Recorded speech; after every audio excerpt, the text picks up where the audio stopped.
and the times ain't what it seems.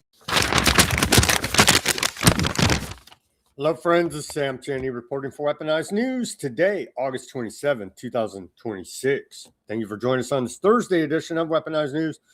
No Ruckus today. Ruckus is going to fill in host for me tomorrow, and so look forward to that.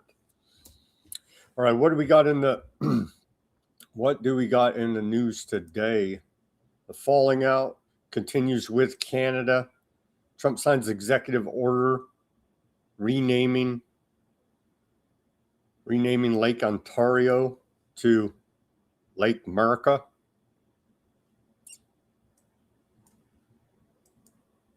They're playing off against each other, working behind the scenes. That's what Snow says. Him and Ford. And that's how all these governments do, right? Get the population stirred up. They got me hating Ontario and hating Snow when it's actually the corrupt government just running racketeering operations against the people. That's what's really going on here.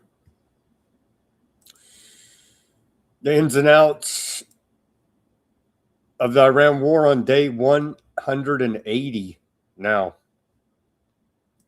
We'll cover all of the developments there as more reports are coming out. We're running out of weapons. We're running out of weapons. I don't know how it can be. We throw $1 trillion. I guess we bomb the hell out of a lot of stuff. Or maybe this is just all to create artificial scarcity to increase the price of these weapons. That may also be a factor. It's being reported now the Pentagon is rolling out troll armies.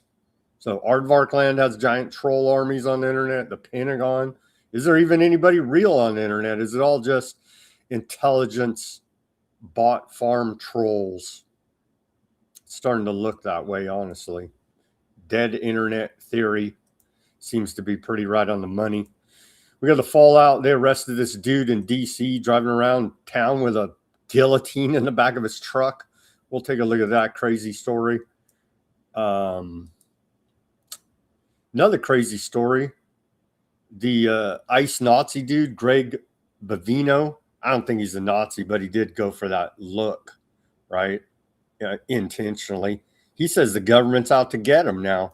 We'll take a look at that story in an interview that he did with Tucker Carlson. So he says the government's out to get him now. Take a look at that. Bunch of economic news.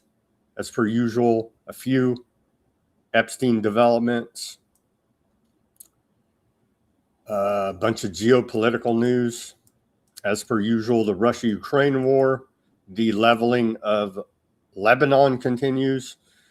And the genocide in Gaza continues. And the drug war here now continues as well.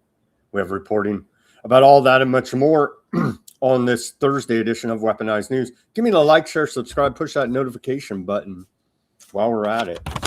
Thank you, everybody, for joining us. I see a few more people coming online. Let's just check. Shout out to Mac and Ruckus on the YouTube and Strong on the Rumble. Thank you for joining us today. All right, let's get to this day in history. We didn't have that much, honestly, this day in history. On this day of August 27th, we go back to the year 1776. The British defeat the Americans in the Battle of Long Island. 1789, on this day, French National Assembly issues the, quote, Declaration of the Rights of Man and of the Citizen. 1918, on this day, we saw the 1918 flu pandemic kick off. The Spanish flu arrives in Boston, beginning the second and deadliest wave in the United States. Remember these classic images from the 1918. Wear a mask or go to jail. And they even have one with a cat, right? They have a cat wearing a mask. It's just so freaking ridiculous. I'm sure her mask is stop the spread there. It's on this day, 1955. On this day in 1955, Guinness Book of World Records is first published on this day, 1955. And yeah, that's where we're going to shift to on this day in our civil liberties history. We go back to the year 1952.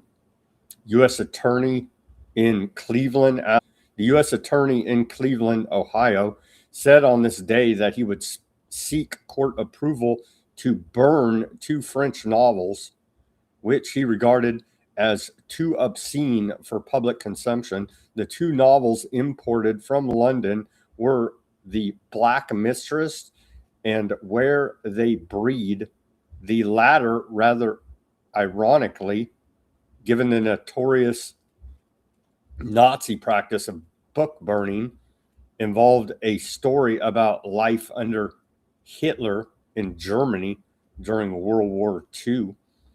There were a number of shocking incidences where U.S. officials burned books in the post-World War II years with full knowledge of the example of Nazi Germany. On March 31st, 1950, the federal government seized and burned 3,000 copies of Scientific American because it alleged published the, quote, secret of the atomic bomb.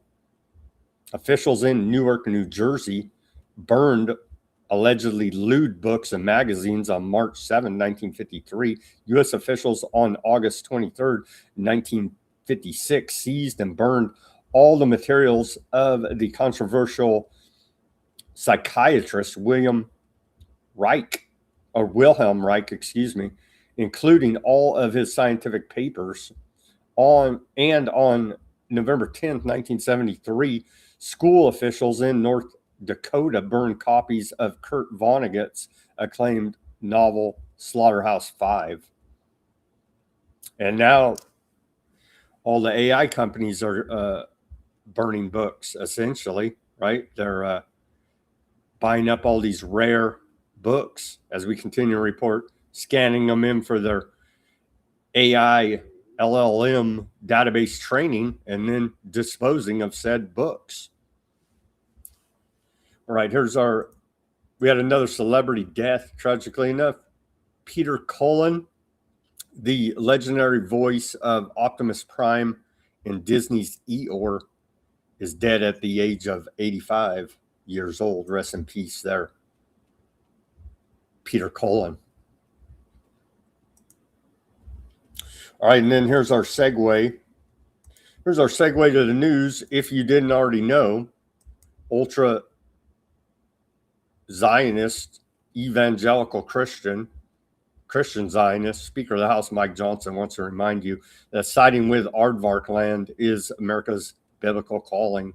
Well, that's true. Then it's just not true. But here's our segue to the news. It's just disgusting. These people are freaking disgusting.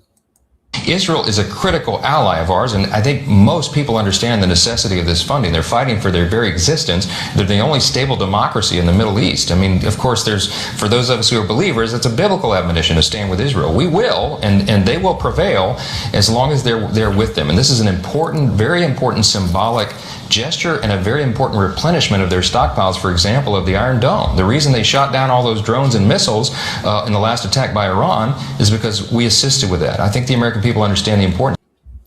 Oh, yeah, it's our biblical duty to stand with the House of Rothschild and UK intelligence. Yeah, okay. It's just so freaking tiresome and painful here now. Trump earlier today trying to start a trade war. Should we bomb Canada next? I don't know. Maybe. Snow's been mouthing off on the internet. Please focused on doing things like this towards America's allies instead of doing things that Well, they target haven't treated us adversaries? well. The Canadian officials have treated us very badly. They're nasty people. They charge our farmers 400% tariffs. They've been doing it for a long time. And I had them figured out in my first term, and I did some pretty strong things and had it getting pretty good. And then the election was rigged, and now I'm coming back and doing it the way it, and finishing the job. But they treat us very badly. Canada treats us very badly. I would say that of all countries, as you know, we have President Xi. Canada treats us very badly. How's the audio? I think the audio is okay. Ruckus said loud clip. Yeah. Apologies. I don't have a soundboard. Not much I can do about equalizing the sound. Some of these clips that people post are, not in sync with the same level of audio. Apologies for that. There you go. From the White House. Changing the name of Lake Ontario, effective immediately, to Lake America. We lose on average over the last 15 years $60 billion a year carrying Canada, so we just can't do it anymore. We love the people of Canada. I don't think their representatives do. They want Mike Johnson in the chat there. Bardo on the Rumble. Go jump in the lake. Go jump in Lake America. Here it is. These are memes now coming up. They've already officially, who's it? The U.S. Geological, whatever it is, has already officially renamed it, we're told. It's just so ridiculous. Again, distraction away from our collapsing economy, sky high inflation, record unemployment, never ending illegal foreign wars of aggression, Aardvark land taking over our military or merging with us. Yeah, look up there. Look up north. Those damn Canadians. It's just all so ridiculous now, isn't it? White House says no U.S.-Iran talks underway. All options remain on the table. The United States and Iran are not currently holding talks aimed at ending the U.S.-Iran war, as Washington focuses on increasing economic pressure on Tehran. White House Press Secretary Bobblehead Levitt said in an interview with Fox News earlier today, she added that all options remain on the table. What President Trump's number one goal has been and always and will always be is to ensure that Iran can never obtain a nuclear weapon. We know. And also, the most simplistic form of mind control is repetition. I'm sorry, White House, your claims of Iranian nuclear program have been debunked by your own government. So F off with your propaganda and lies already. You know what I mean? It's just, but it continues here now. She went on to say, yeah, we know Iran can never obtain a nuclear weapon, period. And so we've had Operation Epstein Fury to destroy their military, Epic Fury to destroy their military. Now we have Operation Economic Outcast, Operation Epstein Outcast, Economic Outcast, to destroy their economy, Levitt told Fox and Friends program. No negotiations are happening right now, and this will continue until the president feels that maybe they come to the table in a meaningful way. We have not seen that yet, she said. He, of course, continues to retain all options on the table, and the naval blockade continues to be in effect as well.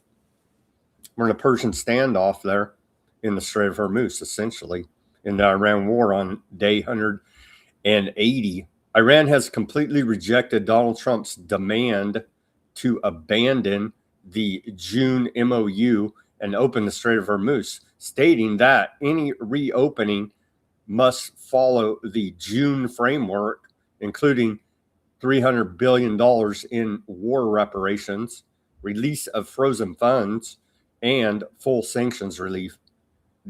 Iran says the same thing every time, too. Trump says they can never have a nuclear weapon. Iran says these are our demands. It's the same freaking routine. It's pretty damn tiresome here now on day 180 of the Iran war. And it just goes to show the MOU, ceasefire, peace deal, it don't mean shit, right? That's what Trump has proven here now. Trump is refusing to return to the June agreement and is instead betting that tighter economic pressure will force Iran to make concessions. But Iran has already declared that America's new sanctions will be fruitless and is watching Washington sink deeper into the war it cannot win. Pakistan, Oman, and Qatar have tried to mediate, but talks have made little progress. And if it ever starts making progress, Aardvarkland whacks the negotiators. So there you have it. I added that part to this report. But that's the trend that we've been noticing over even before the Iran war even. Any negotiations of peace, whack negotiators, they're terrorists, continue the genocide. That's the program here now, isn't it? Ghalibaf, Iranian parliamentary speaker, had this to say in regards to the sanctions to Treasury Secretary Bitchute. Bitchute said, as the Iranian people struggle to afford basic necessities, the corrupt regime continues to squander enormous sums abroad. Instead of funneling billions of dollars to its terrorist proxies, the regime should spend that money for its people, because we care about the liberation of the Iranian people by sanctioning them into poverty, famine, and starvation. Makes sense, right? Sure it does. Ghalibaf's reply to this, instead of funneling billions to its terrorist proxy, Aardvarkland, and 750 bases, this failing empire could spend that cash on its own people. But nah, that'd make too much sense for this regime. Scotty, man, your credibility's on the line. Do something. And he cites this this failing New York Times article. Bitchute faces credibility test in quest to tame markets. Right there. Strong rhetoric going back and forth. Today, once again, White House weighs reviving 19th century prize courts to hijack Iranian oil tankers. The U.S. Department of Justice, covering up Epstein files, not part of this report, but needs to be pointed out. The U.S. Department of Justice is considering reviving the long dormant U.S. Civil War era, quote, prize court system to seize Iranian oil tankers and cargoes, according to a report out of Bloomberg, citing 3 sources familiar with the matter. Our national security interests may require the United States military to seize vessels or cargo supporting the enemy during military conflict, stated Aaron Ritz, a Houston-based U.S. attorney partnering with the Department of Justice. We have legalized piracy, you see. We're the good guys. The proposal would revive a maritime legal framework last used during World War II, allowing authorities to seize sanctioned Iranian vessels and cargoes more quickly than under existing civil forfeiture procedures. Government does love stealing. What was that plaque on Ron Paul's desk? Said, don't steal. The government hates competition. Yeah. However, the legal concept may be hard to apply, as there are U.S. courts familiar with the prize court's legal framework, which are largely gone unused since the Spanish-American War of 1898. There really is a historical area of law that is not tested in modern times, said Allison Leswick, an attorney at Holland and Knight, who specializes in the maritime industry. Great strides have been made in international law. Well, we don't care about international law. We sanction the hell out of the ICC. We may drone them later. You know what I mean? Great strides have been made in international law and the law of war since the late 1800s. And all of that is going to come into play when we're actually looking at proceedings involving a vessel that is potentially seized under Prize Act authority. Under the plan, proceeds from seized oil could be transferred to the U.S. Treasury to help offset the costs of the U.S. war on Iran, while the legal mechanism could also strengthen Washington's blockade of the Islamic Republic.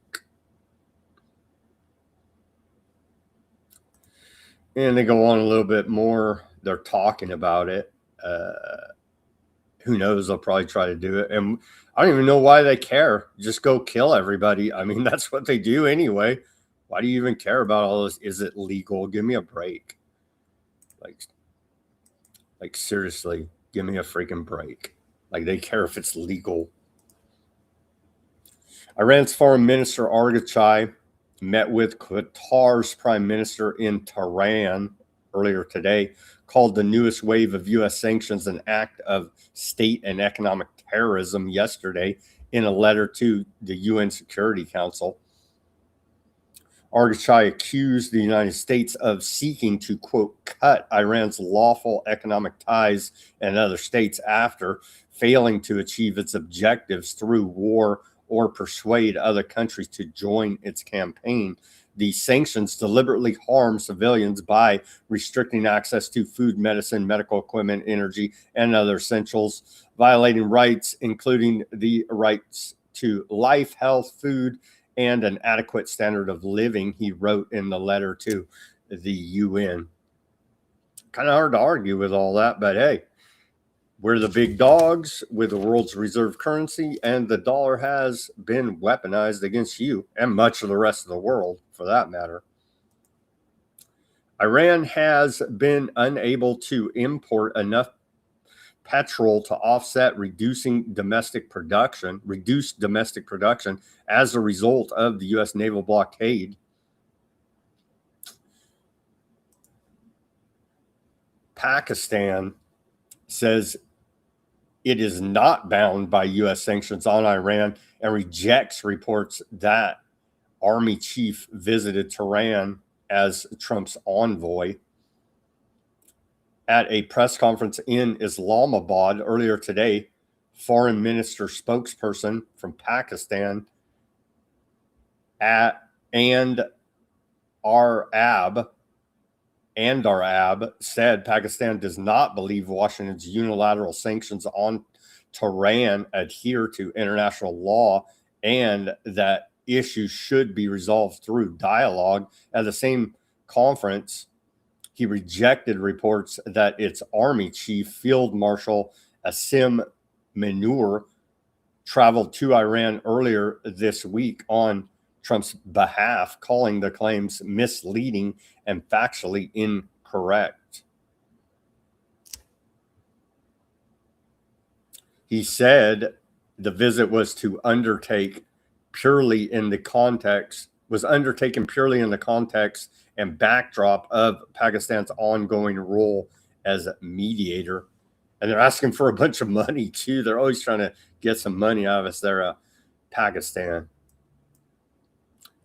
I believe they're doing a lot of shipping export out the back door through Pakistan via Iran, via Pakistan out the back door.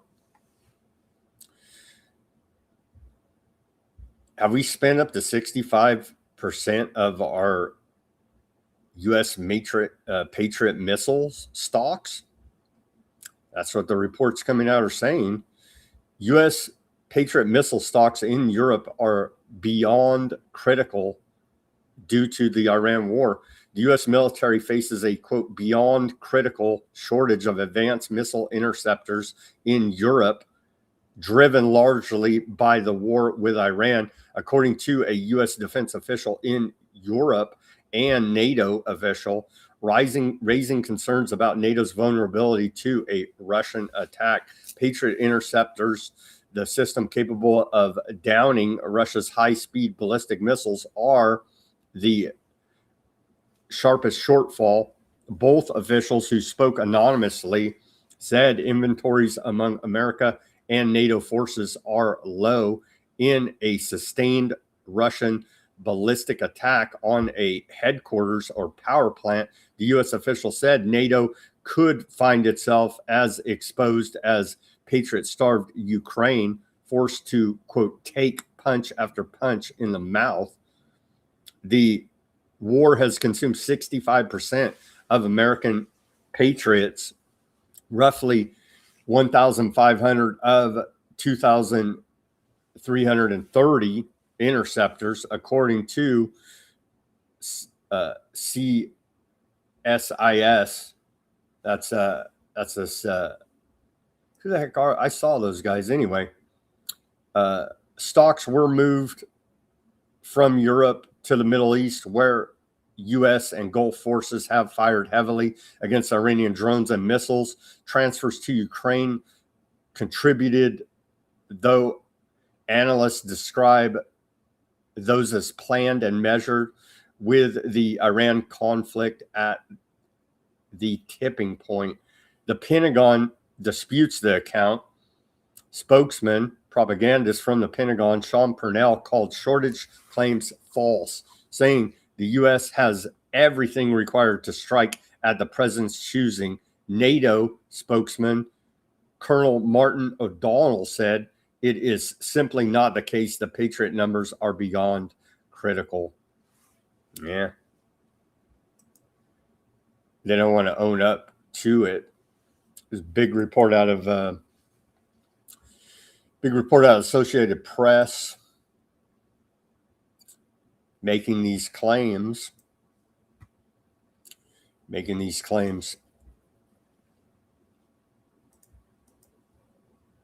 Iranian Security Council Secretary Razazi, this dude, right? This dude came back out of retirement, basically, for the Iran war. This dude, he's always all pissed off. He said, an end to the wars across various parts of West Asia, particularly in Lebanon, the withdrawal of aardvark land from occupied Lebanese territories, and an end to the war in Gaza are among the conditions Iran has put forward for an agreement with the United States. They've been saying that same thing the entire time, but he said it one more time today.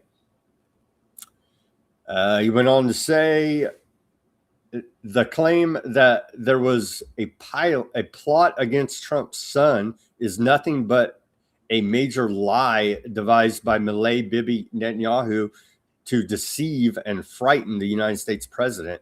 They would never do that. They just threatened they were going to nuke us, but they wouldn't threaten Trump's son, would they? Netanyahu, by spreading false reports about an Iranian plot to assassinate Trump, has terrified him and disturbed his decision-making. If we make a decision, nothing will prevent us from carrying it out. But these reports are simply Netanyahu's nonsense. He said Iran will send Netanyahu to hell. He's always all pissed off, right? That's like his thing, being the pissed off Iranian dude. Here you go from MS Now. U.S. Navy sailor who jumped off USS Abraham Lincoln in suicide attempt faces disciplinary charges. Let's watch this report. Exclusive new MS Now reporting on the U.S. Navy sailor who jumped from the USS Lincoln in what his wife says was an attempt to die by suicide after months at sea. His wife revealing to MS Now that the Navy is punishing her husband for the episode, which happened on August 3rd. She spoke to MS Now on the condition of anonymity to protect her privacy. According to the charging documents reviewed by MS Now, the sailor is accused of faking illness or injury to avoid duty and of absence without leave. A commanding officer will decide his punishment, and his pay could be docked by half. His wife tells MS Now the Navy is, quote, insane, adding, quote, another huge stressor for anyone with mental health issues. Joining us now, MS Now Pentagon reporter Priya Shrathur. She co-authored this exclusive reporting. I can't get angry enough about this. Someone is hurting badly enough that they are willing to jump into hostile waters off of a carrier, and then this is how they are treated, like their state of well-being is just a joke. And maybe they can get on some psychedelics. The VA's rolling those out, right? Yeah, it is quite horrific, but yeah, it's all been denied by the Pentagon. So morale is at all-time highs. Nothing to worry about there. Iranian Supreme Leader lays out 8 strategies for the next phase of confrontation, according to Fars News. We're told he's gay, he's blowing up, he's badly disfigured on the face. Who knows? You know what I mean? But this is what he put out in the past 24 hours. This was translated by RT into English. Vigilant presence minus disunity. Avoid damaging unity and coherence in criticism. Active and vigilant presence in the field. Avoiding division, political disputes, and highlighting social differences. Continuing trust in caring officials in all 3 branches of government. Avoiding cruelty toward individuals is in criticism. Insisting on unity and sacred unity at all levels and in all areas. And that's translated into English. I'm sure it sounds different in his language here. I don't even know, what is it, Persian? Here's how it looked. You can see right there, it looked like that. And then, of course, they translated it into English anyhow. I don't know how, because a lot is lost in translation. So anyhow, that was his latest message to the Iranian people. Thankfully here, they're using the Pentagon to go ahead and troll us on the internet. We do appreciate your efforts out there, Pentagon. Trump Pentagon secretly amasses troll army as report exposes scandal of the century. I don't know if it's quite scandal of the century. That's a headline out of Raw story. They are kind of sensational all the time. They do have TES, I believe, but anyhow, let's see here. Defense Secretary Pete Hegseth has quietly assembled an online army of MAGA clownfluencers. Oh, it says influencers, excuse me. Including some of whom work for the Pentagon or have nearly landed jobs there, according to a new report. Let's go to that new report out of the Bulwark. Pete Hegseth is building a Pentagon troll army.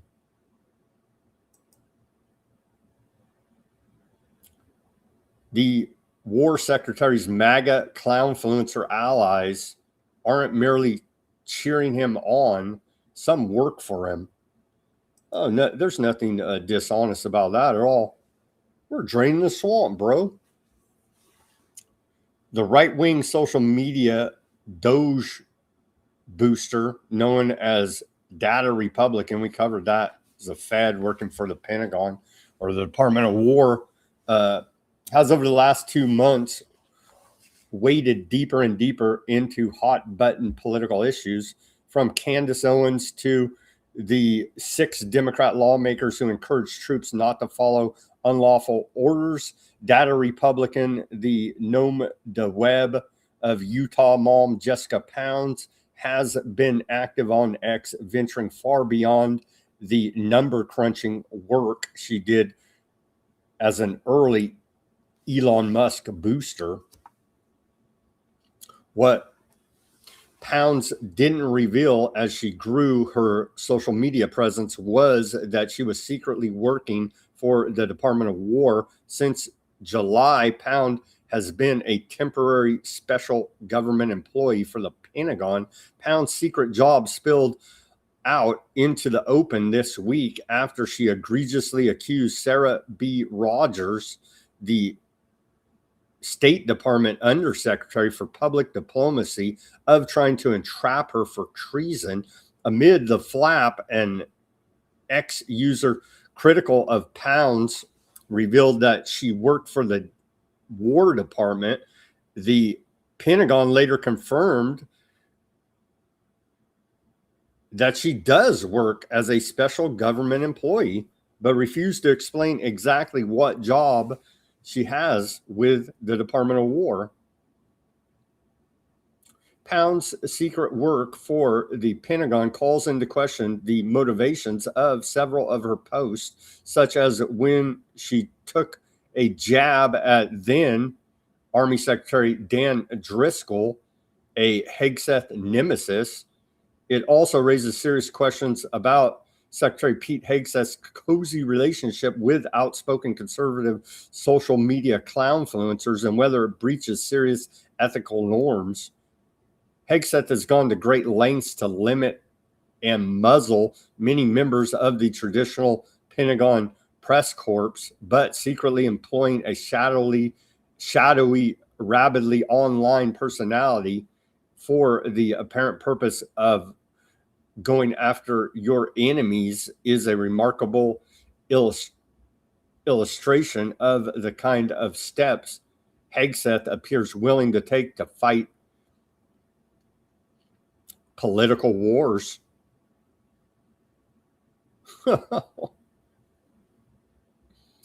Amazing. Amazing.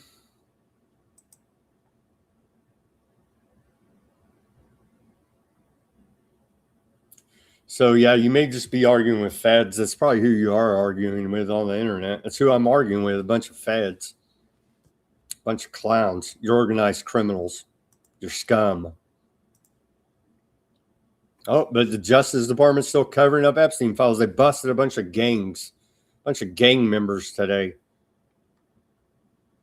81 members of a violent gang in Puerto Rico charged with drug trafficking and firearms violations. They announced a big bust here today at the Department of Justice, but they're still covering up Epstein files. Taking Back West. They busted these guys. These 81 defendants are alleged drug traffickers of Los Baja Dio, also known as LBD, who maintained a steady supply of highly addictive and potentially lethal substances that endangered the community, fueled addiction, and exposed entire public housing projects in Mayagüez and nearby neighborhoods to violence and chaos. Todd Blanche, head cover-upper of Epstein, said. During this investigation, law enforcement seized 21 firearms. It is estimated that during the span of the conspiracy, but we're told there is no such thing as conspiracy, even though every other indictment by the Justice Department is for conspiracy. This drug trafficking organization was responsible for distribution of at least 340 kilograms of fentanyl or fentanyl-laced narcotics. That's a hell of a lot of fentanyl, right? And at least 2,200 kilograms of cocaine and other drugs, generating over $49 million in proceeds. Let this be a warning to those that are terrorizing our communities. Our Homeland Security Task Force around the country are unified to end the presence of criminal cartels, foreign gangs, and transnational criminal organizations throughout the United States. They're trying to monopolize the drug trade there at the Department of Justice, as per usual, taking out competition. The Trump administration has officially paused processing of immigrant visas, which allow recipients to move permanently to the United States to train visa officers on new guidance, ensuring that applicants have enough financial means to support themselves after they arrive in America, according to the Wall Street Journal. ICE arrests increased to nearly 50,000 in July, the highest monthly total of President Trump's second term. We're still not getting our mass deportations. Arrest doesn't even mean deportation here now, does it? And they're trying to pump up the numbers. It's too late, bro. You guys lost. You lied. You're going to lose the midterms. You deserve to lose, honestly. It's a freaking joke and pisses me off to no end. U.S. Capitol Police say this was what yesterday they posted, or this was 2 days ago. I had this, but I just missed it. And we had that interview with John Gold yesterday. So for the sake of time, I skipped the story, but a bizarre story. U.S. Capitol Police say this afternoon, our officers seized a guillotine, which they spotted in the bed of a pickup truck along the 100 block of East Capitol Street. And there's images of said guillotine here. Let's take a look. They let's do a bigger look there. Can blow it up on the X. There you go. Dude driving around DC with a guillotine in his trunk. There it is. Or not even in his truck, not his trunk, excuse me. It's a fun hobby. You know what I mean? I don't know why they're so upset there. The Capitol Police seem shook by this. Here's, let's see, what do they say? Any other details? The suspect, 35-year-old Phelan Tam Dewey Law of Julian, California, was arrested for carrying a dangerous weapon for being in possession of a guillotine. Who knew? Who knew? Do the feds issue guillotine licenses? You know what I mean? It's just so ridiculous. But yeah, they busted that guy. And here's a follow-up report. The California man who was arrested with a guillotine outside the U.S. Capitol was angry about politics. His brother confirms he doesn't like Donald Trump. And we're learning new details about the California man at the center of an unusual arrest near the U.S. Capitol. The 35-year-old man from Julian, about 60 miles northeast of San Diego, was arrested yesterday when police officers say they spotted a guillotine in the bed of his pickup truck. Capitol Police say he drove from California to D.C., but they don't know why. Police say the truck containing the device was illegally parked east of the Capitol grounds. The driver was arrested accused of carrying a dangerous weapon. Well, that was ABC News reporting, so I'm not surprised they forgot to report this part of the story. His brother actually confirmed to the Los Angeles Times that the guillotine was a symbol of his disapproval of politics. His brother even confirmed that he was unhappy with politics and disliked President Trump and Governor Gavin Newsom. No one can blame him here. There you go. He dislikes them both, Trump and Newsom. But apparently you can't drive around D.C. with a guillotine in the back of your truck. The Capitol Police are going to find that, take that seriously. Carrying a dangerous weapon for being in possession of the guillotine. What did this guy think? You know what I mean? You're going to pull up, grab Trump, and chop his head off? It's ridiculous. He has how many armed guards? You know what I mean? AZ on the Rumble says Dems won't be any better. Of course they won't. The government, the entire government, Republicans and Democrats, are organized crime syndicate. Of course they're not going to be any better. Republicans may, at some very tiny, paper-thin level, be better. You know what I mean? We're not seeing any action, so what the hell's the point? It's all the government. Government wins every election. Facts, man. Facts. Okay, so they're out to get me, says Greg Bavino. This dude, remember him? When they were doing the ops, trying to stir up a bunch of, and still we're not getting mass deportations. They shot some Americans.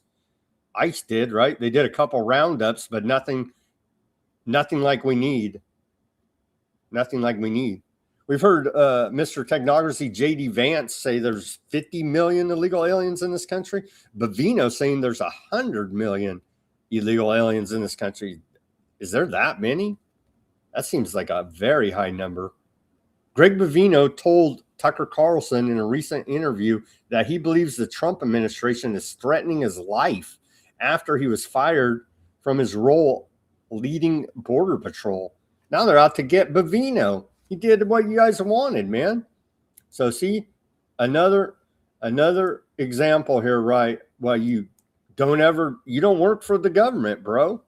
Because they don't give a damn about you. They'll turn on you in a second. They'll throw you on the bus. They'll whack you, set you up, and everything else. They're the most dirty criminal. We're the global hegemon, the number one criminal organization in the world. Your and my U.S. federal government.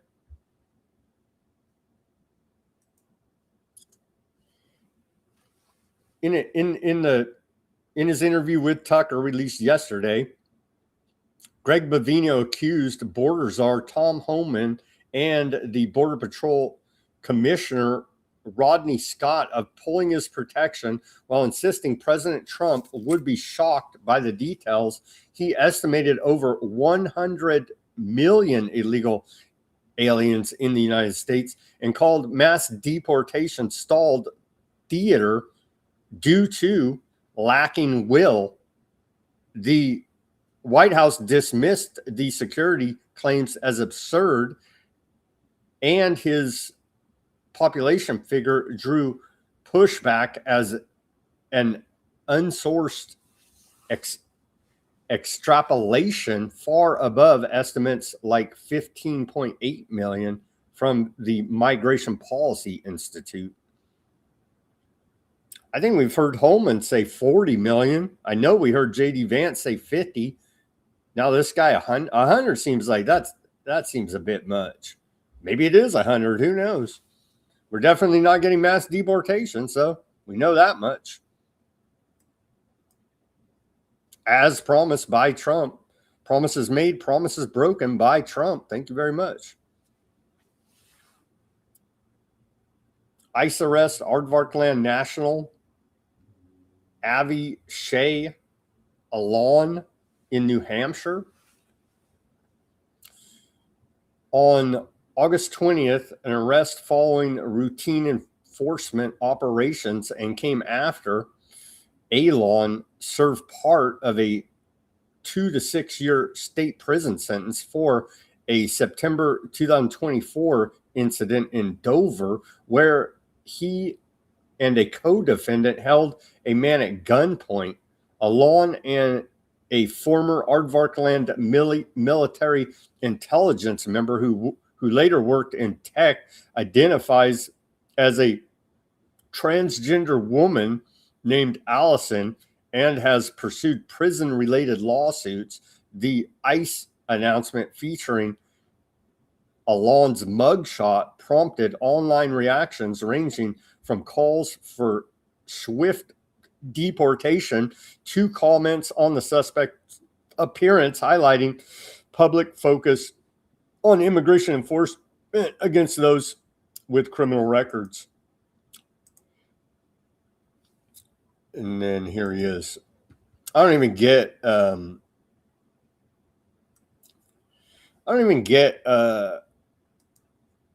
well, it's created by the media, right? They're if you're here in this country illegally, you're breaking our immigration laws. That's a crime. But they act like, oh, you can break in the country, and then as long as you don't commit any other crimes, then you're cool. It's not cool. We have immigration laws for a reason, and they need to be enforced, and all these illegal aliens need to be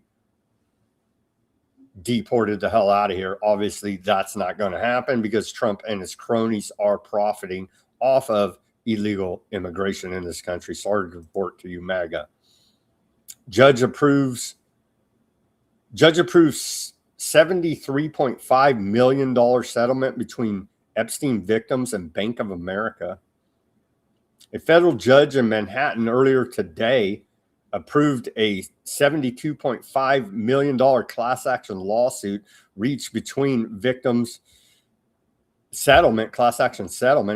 reached between Jeffrey Epstein victims and Bank of America. Manhattan federal court judge Jed Rankoff greenlit the agreement at an hour-long conference, hailing the outcome as a significant step toward accountability while acknowledging nothing would ever undo the pain caused to Epstein's victims.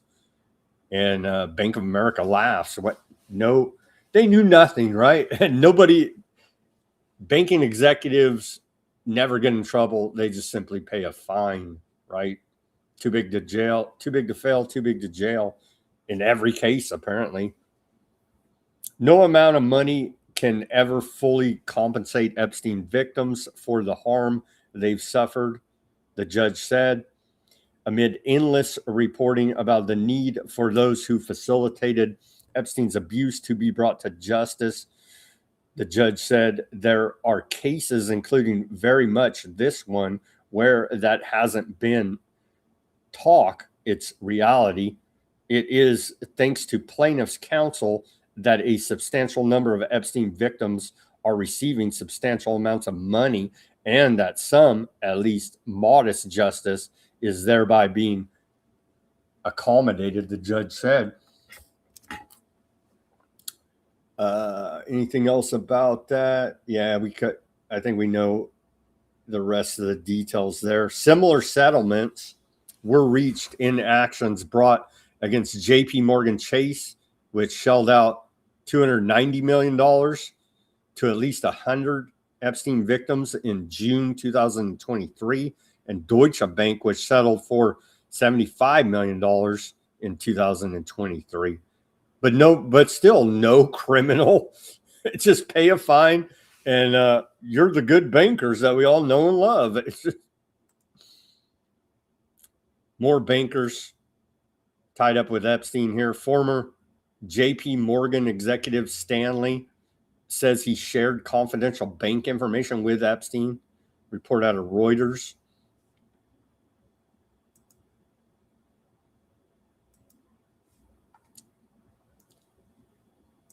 Former JP Morgan executive Jess Staley told U.S. lawmakers he repeatedly shared confidential and market-sensitive bank information with Jeffrey Epstein and was at one point named as a trustee of his estate, according to a transcript released by the House Oversight Committee.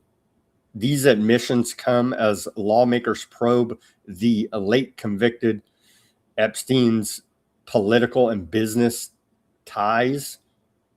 Staley appeared before the House Oversight Committee and Government Reform last month as part of its investigation into Epstein and his associate Maxwell. In the closed-door voluntary interview conducted July 24th, Staley said he divulged to Epstein the bank's communications with the Federal Reserve during the 2008 financial crisis, a figure of $44 billion in private bank inflows over 2 weeks, his own compensation, and details of pending deals. Staley also admitted to sharing other confidential information about JP Morgan with Epstein, according to the transcript. Lawmakers also questioned him about communications in which he discussed matters including his compensation, client relations, and developments related to his eventual move to Barclays. Staley defended the exchanges, saying he believed he had the authority to share information when he considered it appropriate. He has maintained he had a close professional relationship with Epstein, but was unaware of his crimes. He knew nothing. He knew nothing, you see. JP Morgan declined to comment.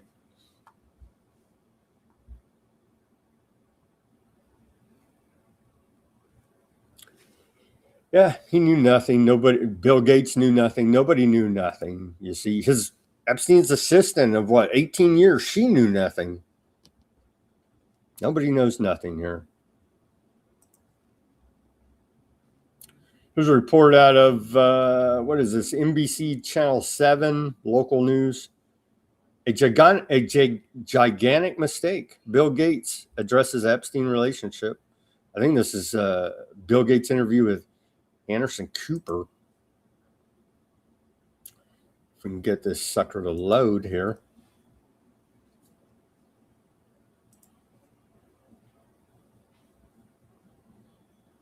Here we go.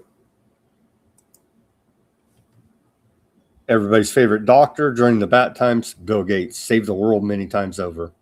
I do want to ask you about Jeffrey Epstein. This is your first television appearance since your closed-door interview before the House Oversight Committee, which is investigating Epstein's crimes. What was the extent of your relationship with Epstein? Did you ever interact with any of his victims? Yeah, I really appreciated the opportunity to go in and answer every question that day. And that's all public. People are curious. I encourage them to look at that.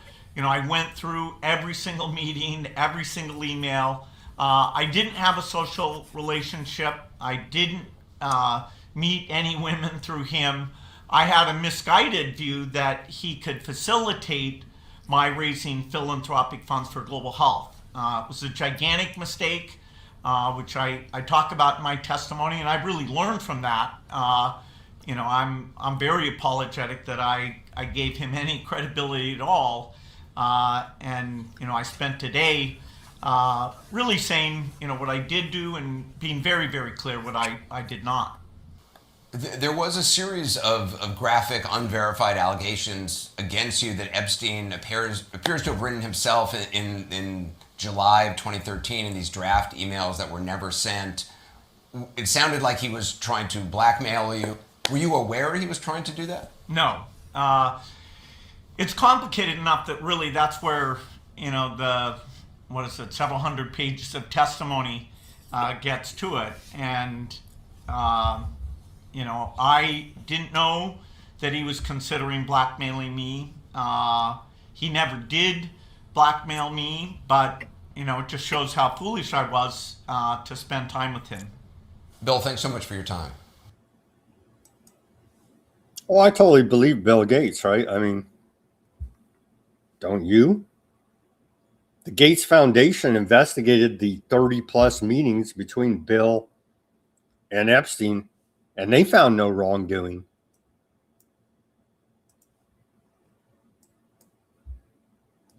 Here's Massey to wrap up Epstein reporting today.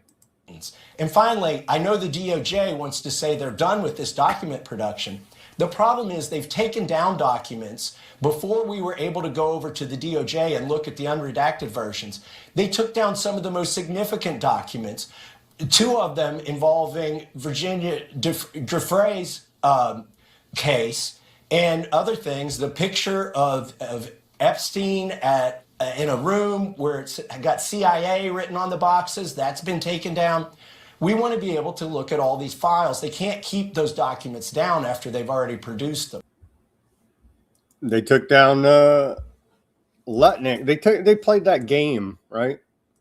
Where they release the documents, then they redact them again, then they get public pushback and pressure, then they release them again. What's the Dow today? I believe it's well above 50,000, right? Let's check the Dow. Can we finally go after Epstein co-conspirators? Yeah, the Dow is well above 50,000, 53, almost at 53,574. So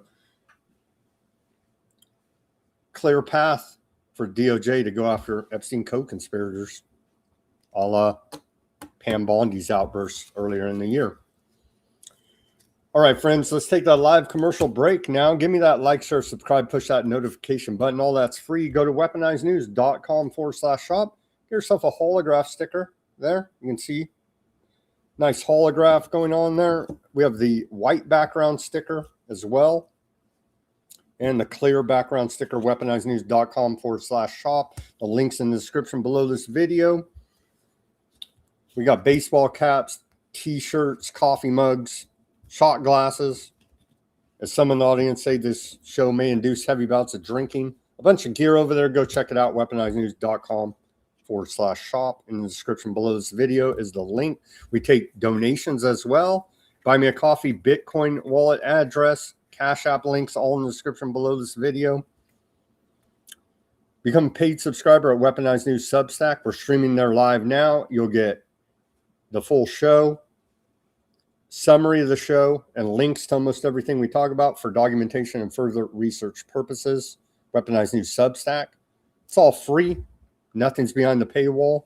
Show your support for independent reporting and analysis, brought to you 5 days a week, broadcasting live Monday through Friday, 5 p.m. Pacific, 8 Eastern time on all your big tech platforms here now. Towing the line of community guidelines, as they say on the internet here now. Give me the like, share, subscribe, push that notification button. All that is free. All the links are in the description below this video. All right, welcome back to the second half of Weaponized News on this August 27th, 2026, Thursday edition. Thank you for joining us. We're back here now. What do we got? The executive order. If you cared, here it is. I'm not going to read the whole thing. But here's Trump's executive order renaming Lake Ontario as Lake of America. There it all is right there. Yeah, all that's fine and dandy, but can't afford groceries out here, bro. And you're putting on you're staging up some fake fight with Canada.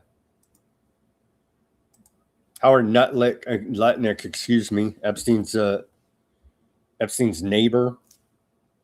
He was he's pumping some more frauds today.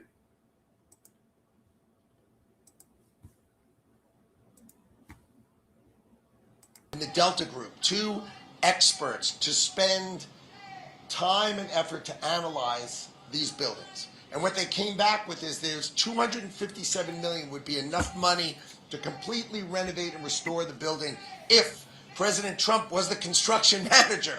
If he agreed to do it, we could get this done. He's getting heckled. Can you hear that in the background? It's kind of hard to hear. We have another clip of it. He's getting heckled. Woman repeatedly screaming shame and lies nonstop at Commerce Secretary Howard Lutnick. See if we can hear it a little better here. And this is everywhere he goes in all the public, everyone should be screaming shame and liar at his face because he is a shameful liar. And truly disgusting that Howard Lutnick is the freaking Commerce Secretary. Center, the John F. Kennedy Memorial Center for the Performing Arts should be the greatest cultural institution in the United States of America and possibly the world. Lies, and lies, the president shame. wants to do that, right? But it's not there now. It's You could hear that a little bit in the background, right? That should be what everyone does everywhere for this freaking criminal.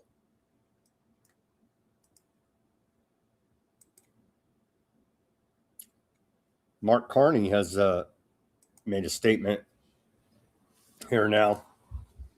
Banker, puppet, Prime Minister of Canada. The new Lake Ontario comes from the Wendat word Ontario, which appropriately means the lake is beautiful, the lake is big. The name is more than 400 years old, predating both the Confederation of Canada and the Declaration of Independence of the United States of America. We know that America is changing their trade relationships, their foreign policies, their national monuments, their hydron dams, hydronums. Canadians also know that naming reality means calling it Lake Ontario then, now, and always.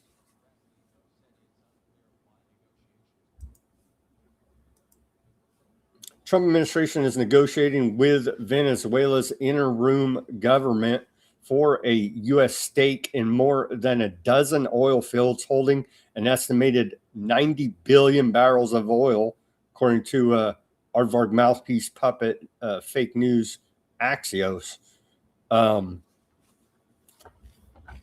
Officials say the deal could more than double U.S. proven oil reserves in Venezuela. Private companies, including American firms, would redevelop Venezuela's aging infrastructure and direct more oil revenue to Caracas.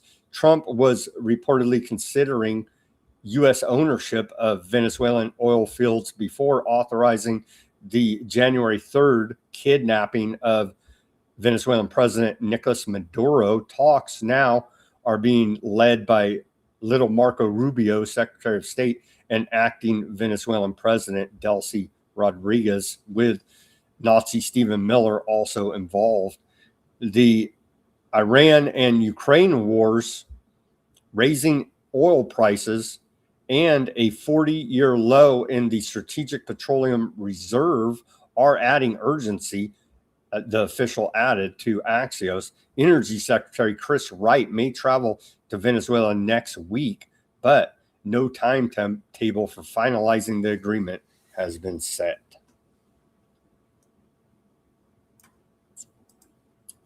NVIDIA, we reported on yesterday, kept our economy from crashing essentially with their earnings report. That's literally how bad it is.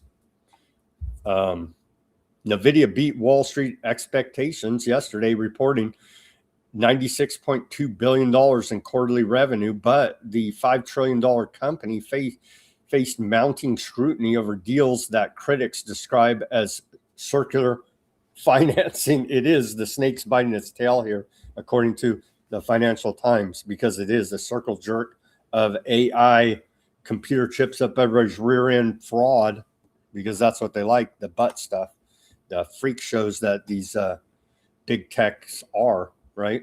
The tech bros. The chip maker has used its balance sheet to help customers fund AI infrastructure, including partial guarantees on $500 billion in chip financing and $100 billion plus backstop for an OpenAI data center in Ohio. NVIDIA is also a major investor in AI labs, OpenAI, and Anthropic.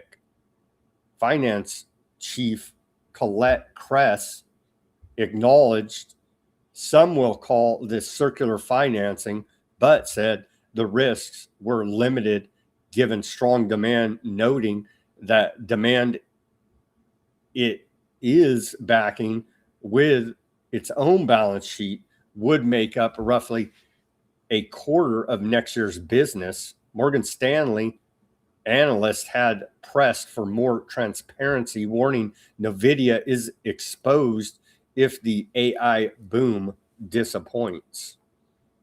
Well, that's just hateful against scientific dictatorship technocracy, right? Sure it is. Trump's pumping NVIDIA because that's what they're doing. They're building the greater North America. Here it is. Maybe someday people will catch on. Probably not. That is why President Trump has drawn a new strategic map from Greenland to the Gulf of America to the Panama Canal and its surrounding countries. At the Department of War, we call this strategic map the Greater North America. That's what they're building out right now, the technate, the scientific dictatorship technocracy. Here's what Trump said. Trump knows that this is all fraud.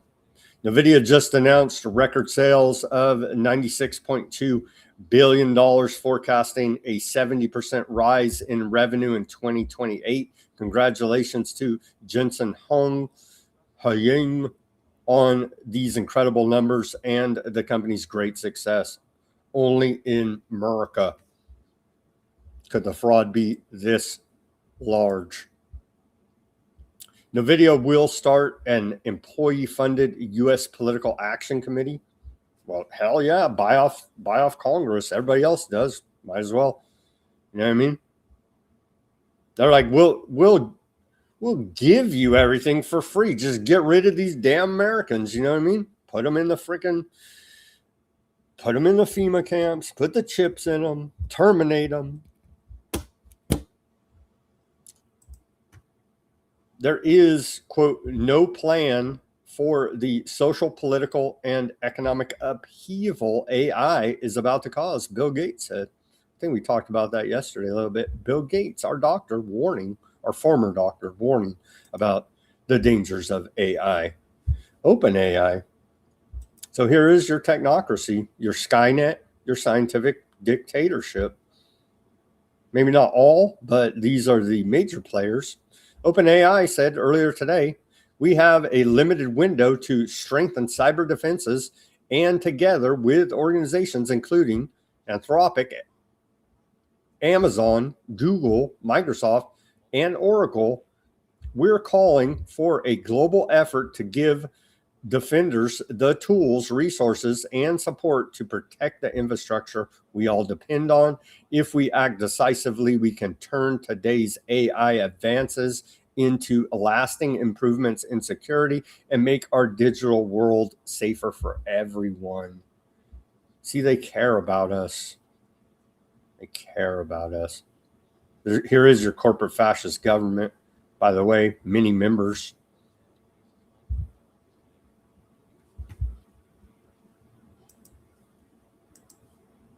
The Trump administration has approved 2 new data center chemicals to which exposure could result in, quote, sudden death. Yeah, what the hell? The miracles are still on the market. You know what I mean? Sounds like Maha to me.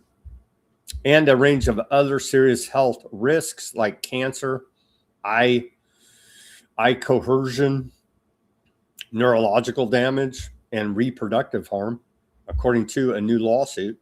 Yeah, who cares about a little brain damage? You got TDS out there? Report out of UK Guardian. Groups sue Trump's EPA over fast-tracked approval of toxic data center chemicals.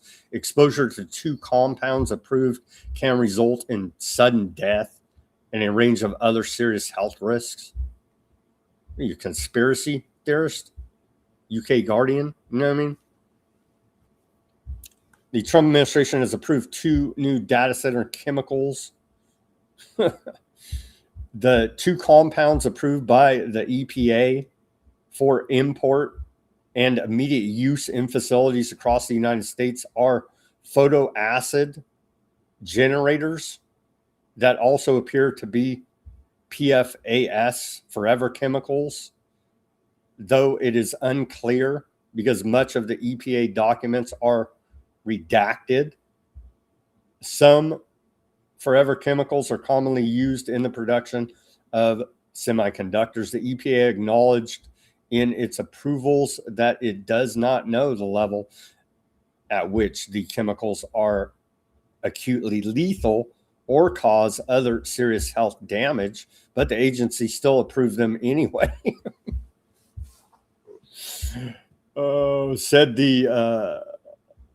Said Jonathan Muscat, an attorney with the Earth Justice nonprofit, which filed the suit. Yeah, sounds about right to me there. All right, continuing. If you feel like your wages aren't keeping up, that's because they're not. That's because they're not. Corporate profits have grown 4 times faster than wages. Groundwork Collaborative. You can see right there. Corporate profits up 52+%, while wages grow 12%.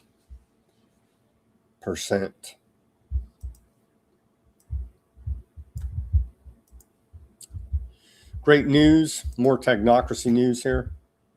Trump loves the technocracy. Great news. Micron, one of the hottest companies in the world, just announced a massive $10 billion investment in a new research labs right here in America. They are keeping us at the absolute forefront of AI and advanced computing.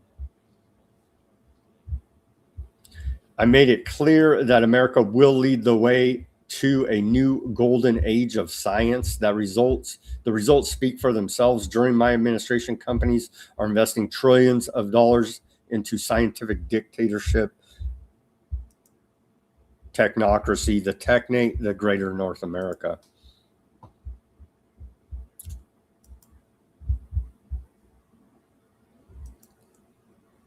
Let's see here. 41% of Americans say they were concerned about being able to afford groceries after the next few months, up from 24% in April, according to a report out of ABC. Yeah, who cares if you can afford to eat? You got some new forever chemicals in your local data center. That's really all you need. And by the way, you can get $50 off Ozempic at trumprx.gov. So don't you worry about eating out there, America.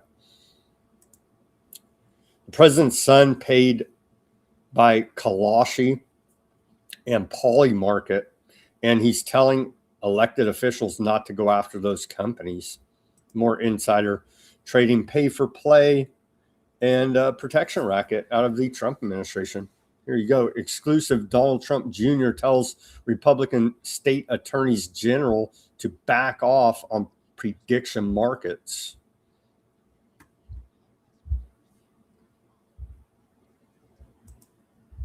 It's a protection racket. They're criminals. Trump's oil and gas stock trades continued during the Iran war filing show.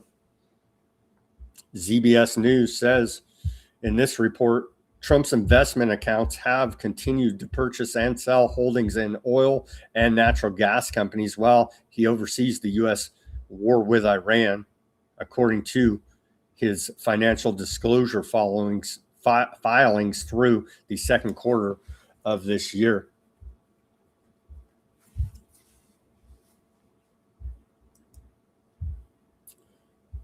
Trump's investment account sold between $500,000 and $1 million of Exxon stock on April 7th, the same day he announced a ceasefire in the Iran war, and hours before Exxon opened 6.5% lower, according to ZBS report there. Trump's June financial filings show the sale happened the same day he announced the ceasefire. Exxon closed at $163.91 on April 7th before Trump announced the ceasefire that evening, and opened at $153.52 the following morning, a 6.5% drop. Donald Trump is profiting from the very wars he started.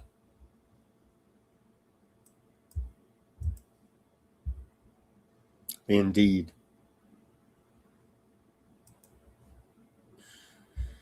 JP Morgan warns a large-scale global food crisis could hit within the next year, forecasting global food inflation to nearly double from 2.8 to 5%. So I put it about a lot higher than that. Let's triple it, 15, quadruple it, put it at 20%. And I believe that's even still conservative here now. And that's, they say food inflation, we'll see food inflation at 5% by early 2027. Yeah, it's going to be a lot higher than that. The direct driver is fertilizer. 1/3 of the world's nitrogen fertilizer moves through the Strait of Hormuz, which Iran has kept shut since February, the end of February 28th, when the war kicked off. Unlike oil, there's a strategic reserve for fertilizer and nothing to release. Nitrogen fertilizer goes into about half of all crops grown globally. As we continue to report, they engineered a global energy crisis to engineer a global famine, causing millions in the third and fourth world to starve to death and tens of millions to go into further poverty. And we already are currently feeling the effects here on American grocery prices. All right, on to AAA national average for the cost of for the price of a gallon of gasoline. We're at $4.10. You can see right there, if we round up, $4.10 on average across America, well above the $4 threshold. Now, the Brown University Iran War Energy Cost Tracker. Again, the Iran War started by Trump on February 28, 2026.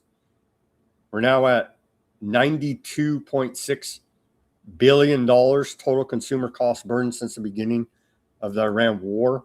You can see it right here. And then the total, or excuse me, the per U.S. household cost burden spread across both gasoline and diesel is now up to $707.21.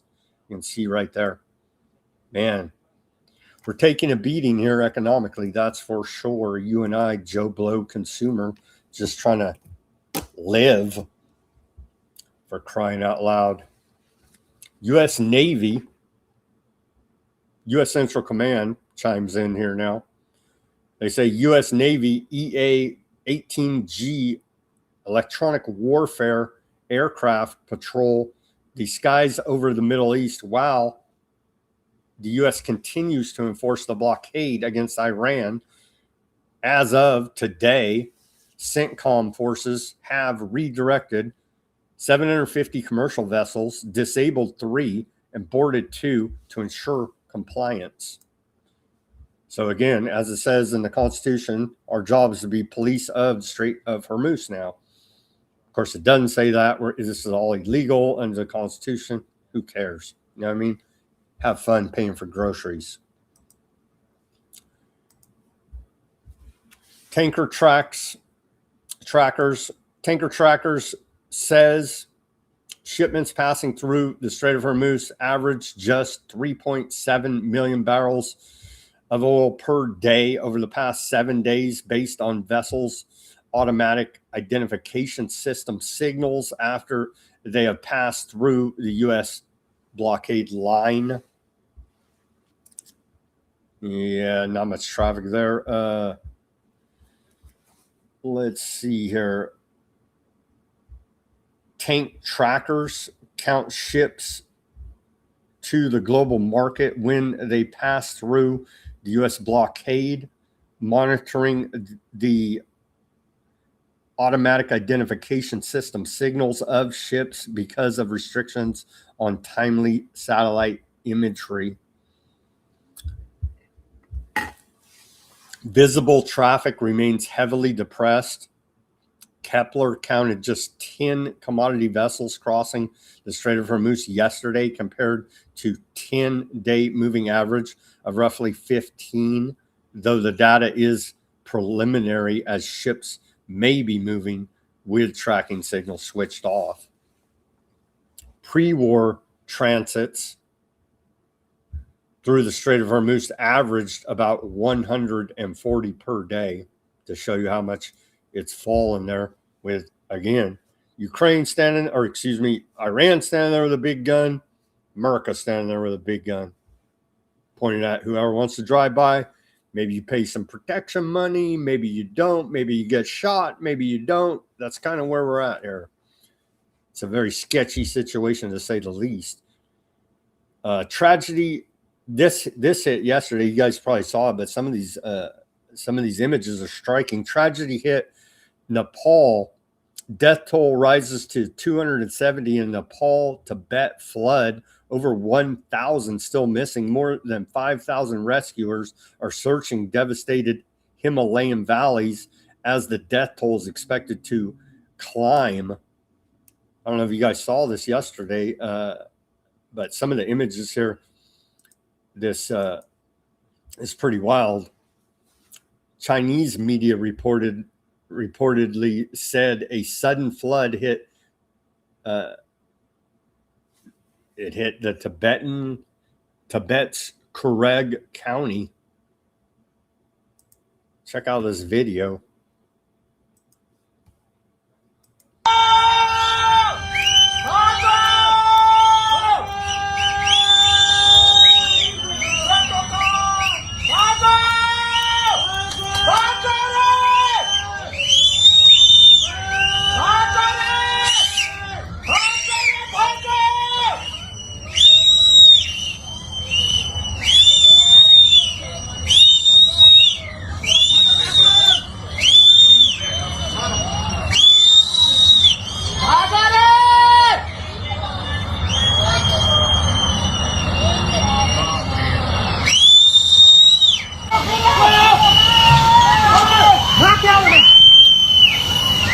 Kill that audio. That whistling is getting annoying. Sorry about that.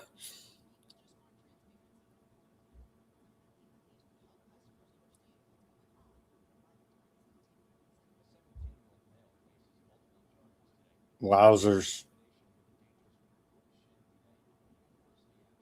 Yeah, wiping out everything in the path there. Some more video from yesterday at the, let's see. This is striking. You can see the dam collapse here. Great shot. Yeah, I don't know if I'd be worried about getting this shot or getting the hell out of there as fast as I can, but great shot here. Take a look at this.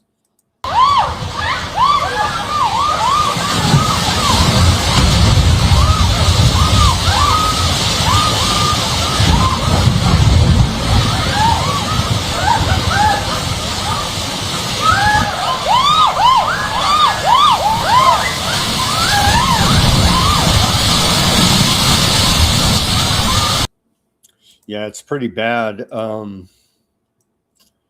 think we had a couple more clips. This one, take a look at this clip. Just wipes out everything, man.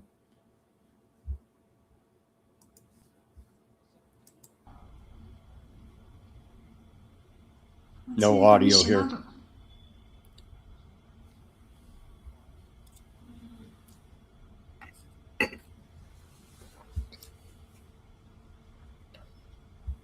It's coming. It's coming.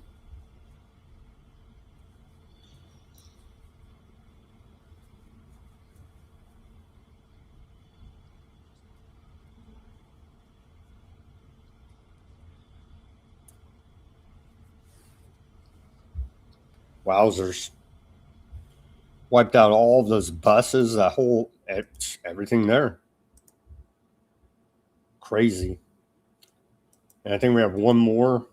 Let's see. Graphic warning. This is out of Reuters. It is pretty damn graphic. Check out this. Made in China, they say.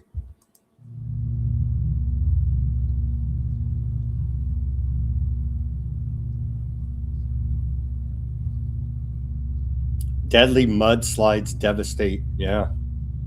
Wowzers. We saw that image already.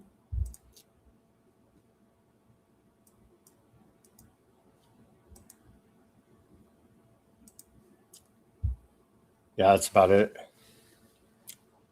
Tragic events there in Nepal. Yemen's Ansarallah fired ballistic missiles at Saudi Arabia, Makar Moha port yesterday, with at least 3 missiles striking the port area and a 4th landing toward an Al-Barha intersection. According to reporting out of Al Jazeera, at least 5 additional missiles struck the Al-Qaha area. There were no immediate reports of casualties or the extent of the damage. As there's reports today, Saudi Arabia is preparing for a full-on war with the Houthis there in Yemen. They're already at war, but I guess it's going to just, I don't know, full mobilization. I don't know what they're going to do. A ground invasion. They're already shooting missiles at each other, bombing the hell out of each other. I guess the next step's ground invasion. I don't know what they're going to do. They're talking about upping it, though. So look for more war there. Yemen said earlier today, we warn insurance companies not to be deceived by the Saudi regime's illusionary guarantees. Yemen's foreign ministry says the Saudi regime is mobilizing its followers and mercenaries in an attempt to harm Yemen and destroy its social cohesion. Saudi Arabia's blockade of Yemen's airports and ports and its seizure of our country's national wealth are intended to exhaust Yemen and impoverish its people. These criminal Saudi actions are now returning to the kingdom in the form of severe economic consequences and the blockade of its own ports. We warn insurance companies not to be deceived by the Saudi regime's illusionary guarantees or become trapped in its quagmire. The effort to reclaim Yemen's national rights is now a religious responsibility and a popular demand and a national necessity for Yemenis. Some strong rhetoric there, as per usual, coming out of the Houthis. On to the reform now. Fine-looking young man, according to Trump, al-Shara. They're back in the game, bro, in Syria. They're back in the Western banking system. The sanctions have been removed. They're no longer, what are they, international terrorists. They're the good guys now, bro. Because former Al-Qaeda head, al-Shara, is the president. He's a reformed, fine, upstanding young citizen now. Visa and MasterCard processed their first international card transactions in Syria yesterday, just days after Washington removed Syria from its list of state sponsors of terrorism. They're back in the game there, bro. In Syria. Look at that.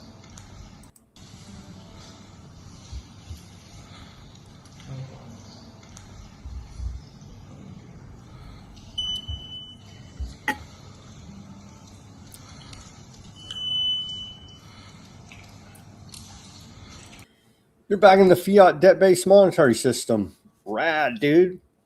No, but there's a giant pain in the ass. It's like, it's horrible if you're cut off from it. So it's like you're damned if you do, and you're economically dead if you don't. Segue. Meanwhile, ICC judges are getting sanctioned, right? Crazy.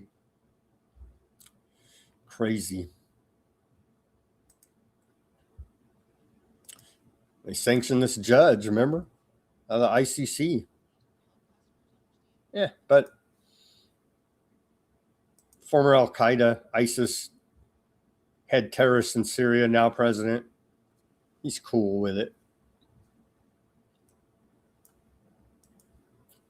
Aardvark land forces are conducting operations near Damascus tonight. This was reported by the Clash report a few hours ago. I thought, oh, now they're attacking Syria, shelling the areas between the town of Bitchute and the Red Hills in western rural Damascus. So I guess you get to use your credit card, and Aardvark land gets to steal your land there, bro. So I don't know how that's going to sort out for them. Reports describe it as a night of revenge by the Aardvark land occupation, with house-to-house raids also reported in the village of Rasim al-Ajaraf in southern Syria, rural Qantara.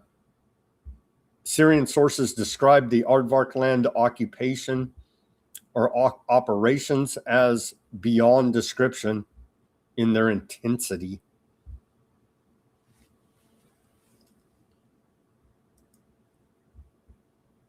The SDF just dissolved. Here's what that means for Syria. Clash report.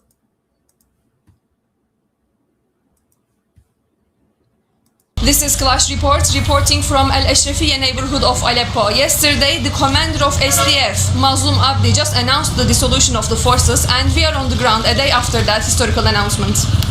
For over a decade, this region governed itself.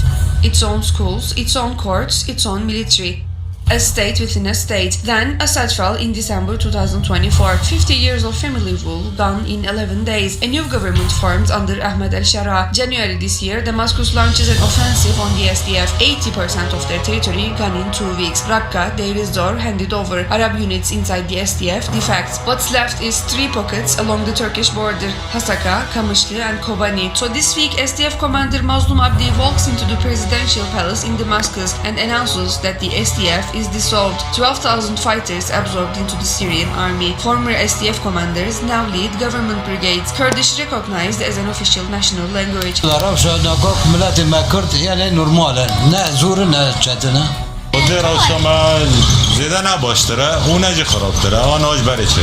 country, one army. That was always the deal.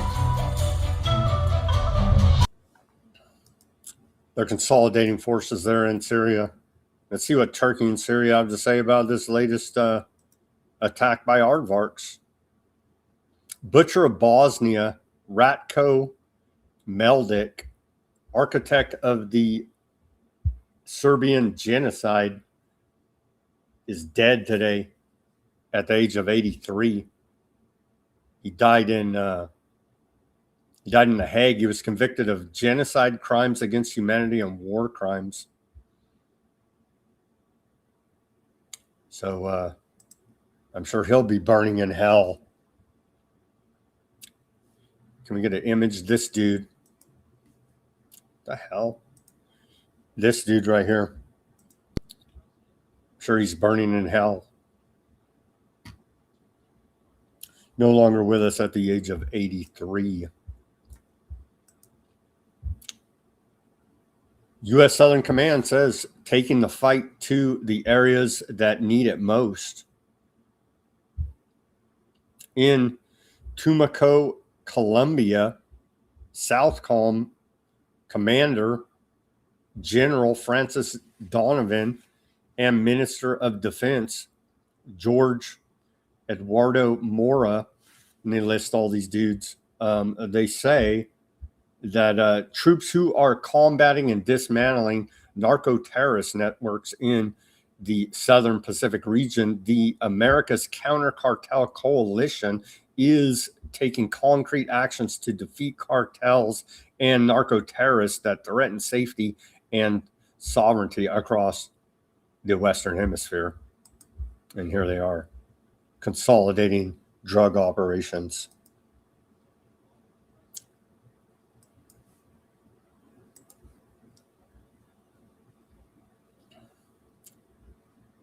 Iran's commando strengthens partnerships across the Western Hemisphere, bringing special operations forces together to compete, learn, and build.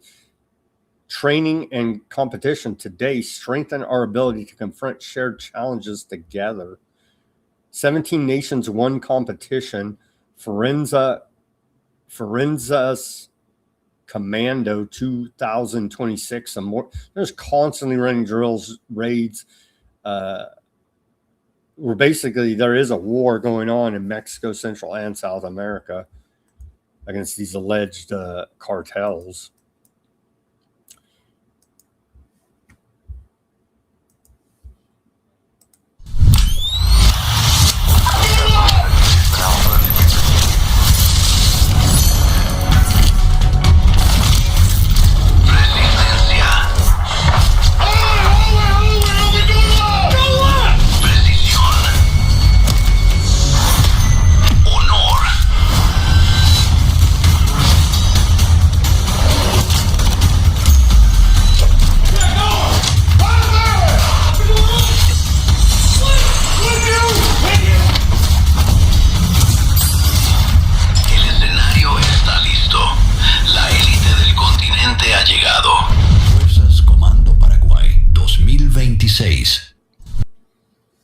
I like that logo with that jaguar on there.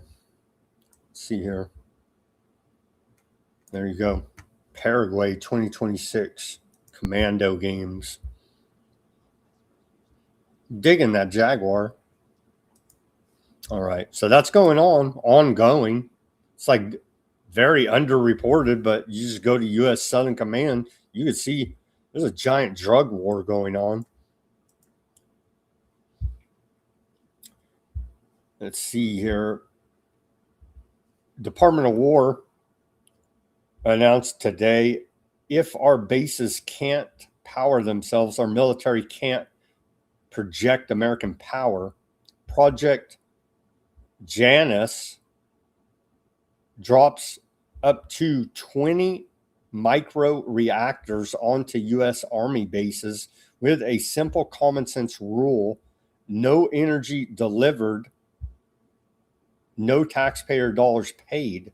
Project Janus ensures our warfighters have the reliable, unbeatable power they need to fight, win, and dominate. Project Janus, announced by the U.S. Army yesterday. Army reaches agreement with private industry for nuclear micro reactors.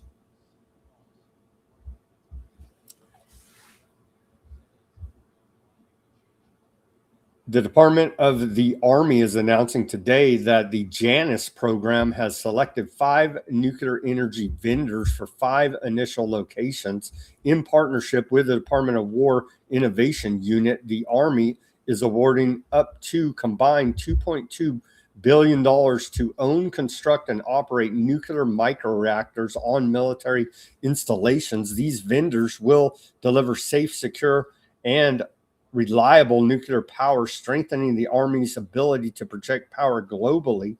Didn't they just tell us in the last thing it was we're not going to cost anything?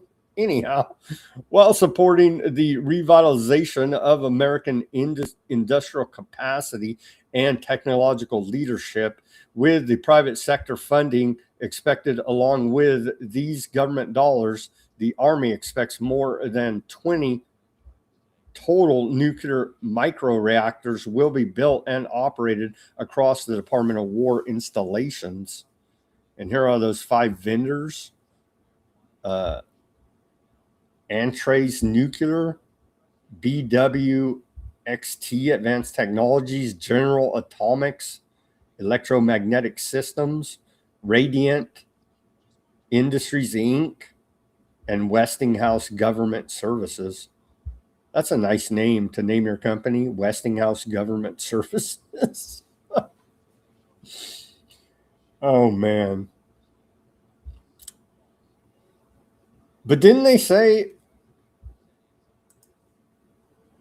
call me crazy, but didn't they say right here, they say, let's go back to the initial post by the Department of War. They say Project Janus drops up to 20 micronuclear reactors onto U.S. Army bases with a simple common sense rule: no energy delivered, no taxpayer dollars paid.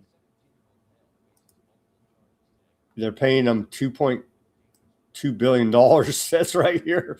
Some classic doublespeak coming out of the Department of War there, as you can see. Colin Powell's former chief of staff, Lawrence Wilkinson, says we lied about Vietnam, Iraq, Afghanistan, Somalia, and Libya. Let's watch this.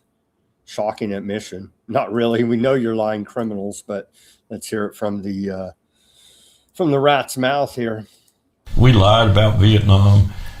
We lied about Iraq. We lied about Afghanistan. We lied about Somalia. We lied about Libya. We put more small arms and medium arms into the hands of terrorist groups the world over by not securing Gaddafi's weapons caches in Libya than any arms merchant has ever put into the world. Did the same thing in Iraq. We failed to secure Saddam Hussein's arm caches. We didn't have enough troops to do it, so we just left them for Al-Qaeda and ISIS and others to have their will. Well, we just left them for our terrorist proxy armies. How convenient. On to Russia, Ukraine.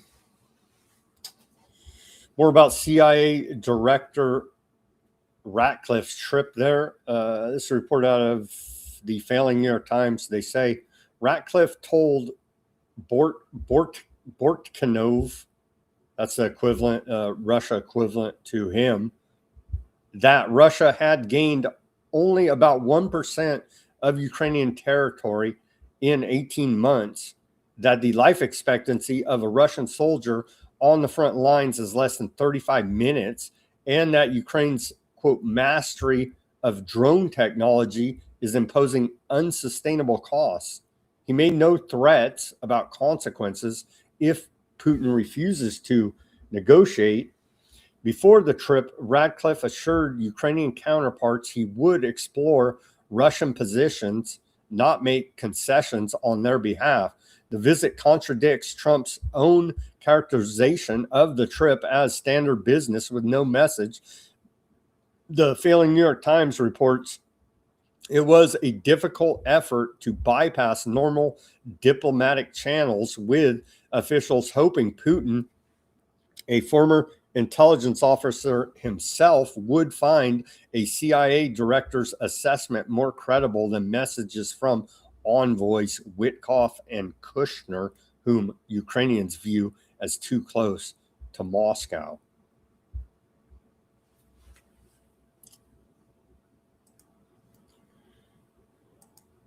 Trump says Putin is not going to be attacking a NATO territory. Has Putin agreed or committed to not attacking a NATO territory? I've had good talks with him. He's not going to be attacking a NATO territory. I don't know about that. NATO 3.0, the Europe Force Posture Review and the transition to NATO 3.0. The Pentagon's European Force Posture Review marks an important milestone in NATO's transition toward a more European-led model of conventional defense. The review, expected to take approximately 6 months and conducted in consultation with NATO allies and Congress, will assess the future of U.S. forces and capabilities assigned to Europe, announced Secretary of War Pete Hegseth. The effort will be led by Undersecretary of the Department of War for Policy, Elbridge Colby, to review. The review is intended to accelerate NATO's transition toward a model in which Europeans assume primary responsibility for conventional defense. Colby has described this version as, quote, NATO 3.0, an alliance in which Europe provides most conventional military capabilities, while the United States acts as a principal nuclear guarantor and strategic backstop. The central question is whether Europe can generate sufficient military capability to deter and, if necessary, defeat Russian aggression as the United States' conventional contribution declines. And here's Undersecretary, the heck is his whole title again? Elbridge Colby. And what the heck is he? Undersecretary for, now I lost what the heck he even is. Anyways, Navy Undersecretary. This dude. For policy, excuse me. I think President Trump deserves tremendous credit, no question. But it's also something that the Germans themselves are seeing as in their interest and seeing as something that's reasonable. How is it reasonable for the American people to be spending 3.54% of GDP on defense and being able to project power for all our benefit, and the German people to be spending 1%? At some point, that just doesn't make sense anymore. We're beyond that. That's one of the key things. NATO 3.0 coming to fruition here. They're going to do a 6-month review and telling Europe, pay your share. Trump has long said that. Yeah, they go through all the nitty-gritty details here. It's a bit much. I'll spare you. out of the Center for Strategic and International Studies. Yeah, I'll spare you all the nitty gritty, boring details there, but essentially, launching NATO 3.0 today, the review of it.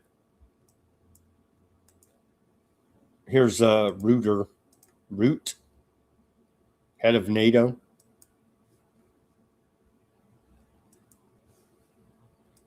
We discussed the absolute need for Europe to step up and Canada to step up in NATO and to have a more honest and a more equitable sharing of what we are doing within NATO with the United States. You coined the phrase NATO 3.0. And that's basically what we're now all using because it was very well put. It is a stronger Europe and a stronger Canada in a stronger NATO. And when it comes to the leadership positions within NATO, the same is happening. And then we had a visit in June of Secretary Hexet, and he said, hey, listen, we constantly... We're in a freaking trade war with Canada right now. Like, dude. Again, our foreign policy is schizophrenic.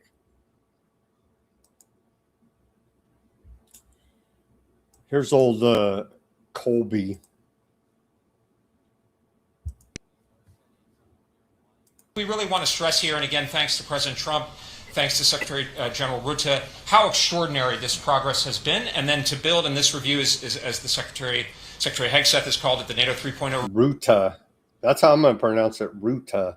Review, to advance and accelerate what's happening. And then to look at the strategic posture at a high level of the U.S. forces in Europe, obviously Europe remaining a critical interest. Colby's very excited. He's pretty wired up there, you know what I mean? NATO 3.0. All right, on to Russia-Ukraine now. Russia's running out of cash to sustain its wartime spending, forcing the government into austerity measures after an April liquidity crisis left the federal treasury with a negative $5.5 trillion ruble or $65.3 billion balance in the red. Since then, Moscow has cut non-war spending by 35%, ordered agencies to prepare for 15% staff reductions, and postpone non-essential expenditures, according to a report out of Bloomberg. Russia warns British military sites could become targets over Ukrainian strikes. Russia may begin striking British military facilities and equipment in Ukraine and beyond if Kiev continues to use UK-supplied weapons to attack Russian territory. Foreign Ministry spokeswoman Maria Zakharova warned earlier today. She said, we have repeatedly warned, and we reported it here, that the response to Ukraine strikes using British weapons against Russian territory could be directed against any British military facility and equipment in Ukraine and beyond. Her warning came a day after Ukrainian forces used British-French Storm Shadow Sclap missiles to bomb the Russian-controlled city of Donetsk in eastern Ukraine, wounding at least 8 civilians, including 2 children. She stated that the parties responsible for attacks on Russian civilians will be punished. She urged all residents of the United Kingdom to think about the inevitable catastrophic consequences of hostile steps taken by their own authorities. She called on UK officials to immediately, decisively, and unequivocally abandon their aggressive policies that could raise the conflict to a fundamentally new level. She went on to say the UK is involved in a long-term project to inflict a strategic defeat on Russia.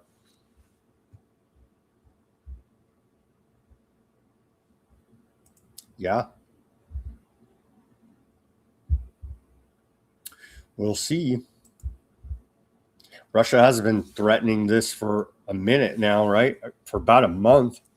But they've always said that through this whole war. When we keep saying it, right? But if UK, NATO, America, you give your proxy Ukraine long-range strike capability and they use it, we're going to take it as if you are the ones doing it. And just cut out the proxy middleman, right? So they keep saying it. We'll see. The war needs to end. That's for sure. A Russian drone guided entirely by AI killed 3 Ukrainian civilians at a gas station in Zap or Izhaya on July 6th. The first documented case of civilian deaths from a fully automated autonomous Russian drone. The drone used an NVIDIA Jetson Orin mini computer costing only a few $100s, programmed to recognize and strike propane tanks. It had no antennas or human pilot. Ukrainian investigators found unencrypted terrain images and targeting code on the chip. According to the failing New York Times, here's one of these autonomous Russian kill drones.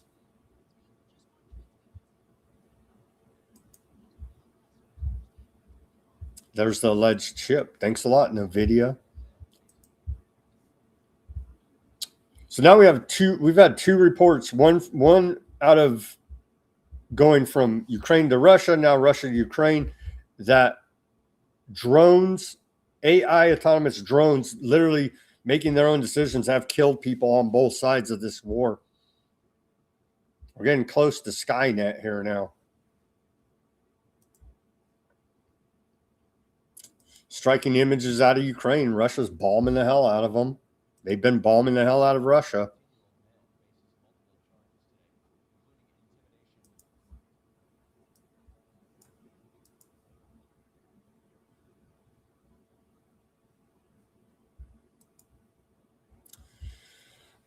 Russia strikes Kiev and Odessa regions, key ports and military industries targeted, according to Russian Department of War. 7 military storage facilities in Odessa destroyed. Robotics manufacturing hub near Velkaya destroyed. UAV logistics center in Bovary destroyed. It's horrific. We need this war to end. And it looks like it's only escalating here now,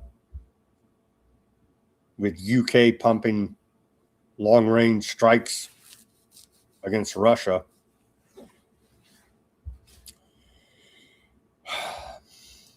Continuing here, the leveling, demolition of southern Lebanon. Summary of aardvark land attacks and violations of southern Lebanon since dawn over there. I won't read you the times. I'll just read you through all these different reports of attacks. Intense shelling was reported in Ali al-Tahir area. 2 tanks and several other aardvark land military vehicles advanced toward the outskirts of Kafar Shabah. Aardvark land forces reportedly raised a flag and conducted machine gun fire in the area, artillery shelling in the outskirts of May Fadoun.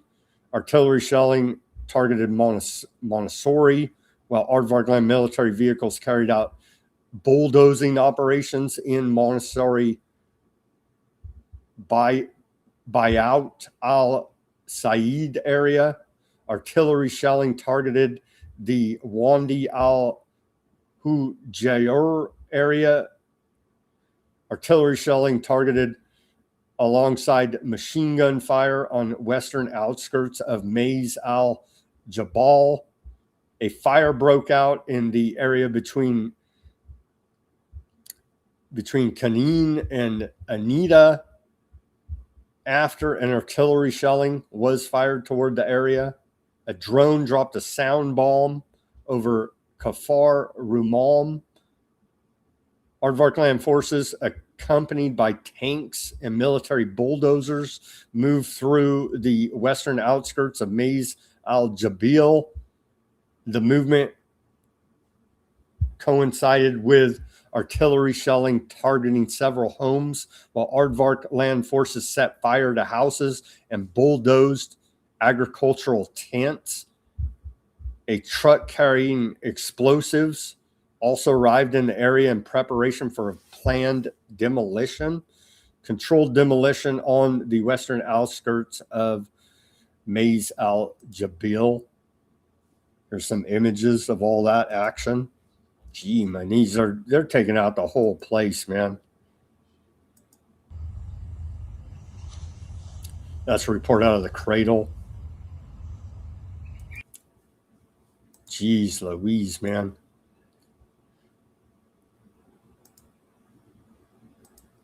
Here's a report from war correspondent on the ground there, Courtney Banu.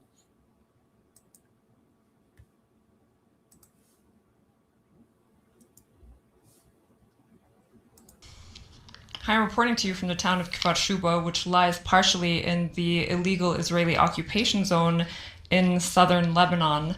A few minutes ago, we were taking some footage and we heard the Israeli Air Force fly over us. It turns out that they just struck the city center of Arab Selim.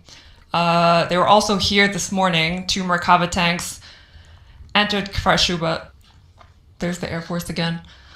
2 Merkava tanks entered, and according to local residents, they opened fire on the town around 5 a.m., and they also erected this Israeli flag on top of the hill in Kfar Shuba. And speaking to local residents today, they mentioned that they feel like they live in a prison and that their movement is severely restricted by the Israeli army. They live under curfews and constant fear of being targeted, killed, or abducted. Abductions have become an unfortunate reality here. Most recently, 5 people were abducted from the Halta farm area. We also spoke to a man who was abducted about 4 weeks ago.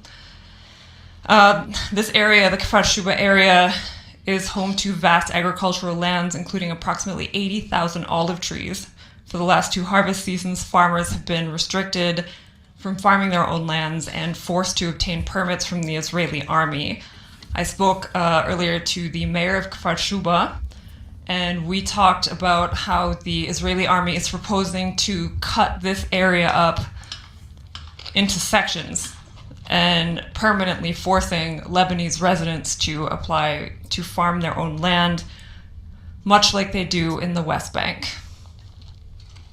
And there's the Air Force again. Yeah, racketeering, obviously. They're taking all that land. More videos of artillery shellings. It's just never ending, you know. It's also tragic.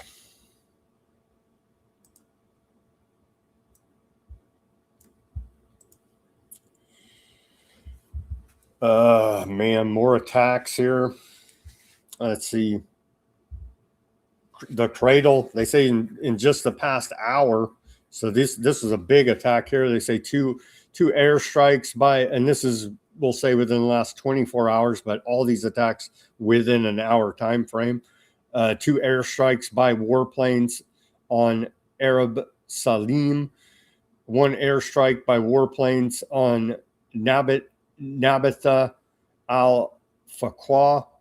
2 drone strikes on Nabatha al-Faqwa.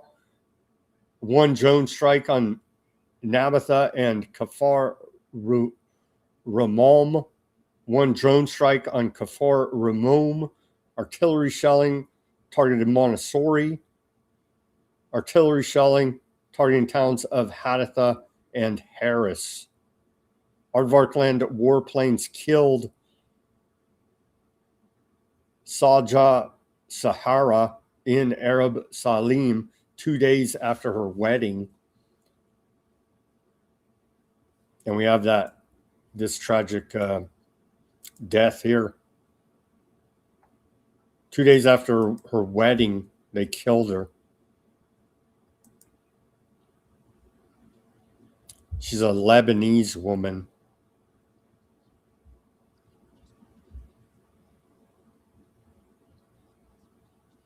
In that attack, she was killed. 6 others were wounded, including a child, in an airstrike on Arab Salim.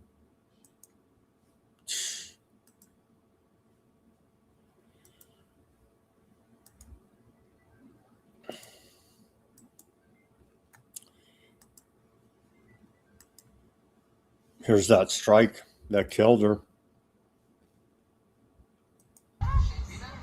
There it is in the distance. You can see leveled the place.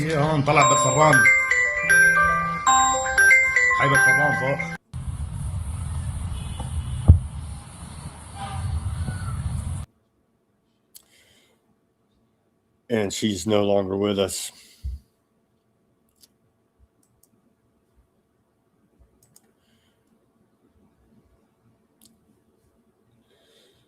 More from the airstrikes there. Massive explosions in southern Lebanon. Former Aardvark Prime Minister Naftali Bennett said, just as we have 8,200, we need to establish 9,200, not a military unit, but a state organization devoted to influence and consciousness. Basically, we need to learn from Qatar, learn what they did, and do it ourselves. So we can't allow them to tear us apart like this. They are tearing us apart. We're completely finished in this area right now. But this too has to be fixed. It has to be fixed. And it will take time. We'll stop genociding. You know what I mean? This dude, right? Stop genociding everybody. That could help. I know that's extreme position, but man, yeah, they're not going to stop. Thumbnail for today. This is a great thumbnail. They're whacking refugee children in tents flying their kites. From Camille Sharaf, this Palestinian artist, cartoonist. A striking image there. He says, Aardvarkland war criminal Gallant, their former war minister, said every launch of kites from Gaza toward the southern town is considered a terrorist act. And the specified deadline to stop them has expired. We will respond forcefully to those responsible for launching kites from Gaza, as well as to launch sites and infrastructure used. Jeez. White House designates Palestinian Action as global terrorist organization. Yesterday, the White House designated the UK activist group Palestinian Action as a specially designated global terrorist group as part of a campaign to combat what it claims is a wave of radical left terrorism across America and Europe.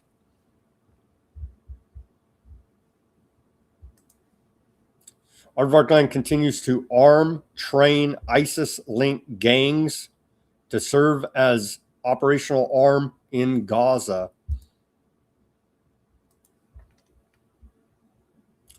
Aardvarkland is expanding its use of criminal gangs, drug dealers, and other mercenaries recruited from within Gaza to commit crimes in the enclave, creating the conditions for local massacres reminiscent of Shabra and Shatila. Aardvark paper Haaretz reported yesterday. The investigation found that armed groups now function as an operational arm of the Aardvarkland Army and the Shin Bet inside the enclave because they're the most moral in the world. Obviously, there.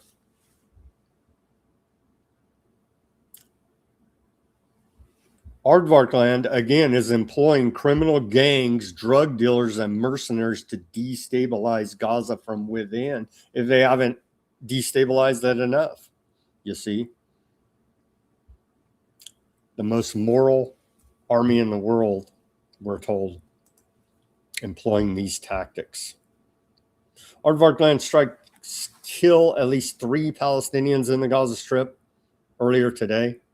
Medics said an Aardvarkland airstrike killed 1 person near Ra in southern Gaza, while another strike killed a man at a house in the beach refugee camp in Gaza City. Later in the day, today, another Aardvarkland airstrike targeted a motorist in Gaza City, killing 1 person, medics said. More than 100 Palestinians killed in Gaza in the past 2 weeks. They're cranking up the genocide again there. More than 100 Palestinians were killed and more than 400 injured in Gaza in the past 2 weeks. And it all kicked off after Jared Kushner had a meeting with Malay Bibi Netanyahu.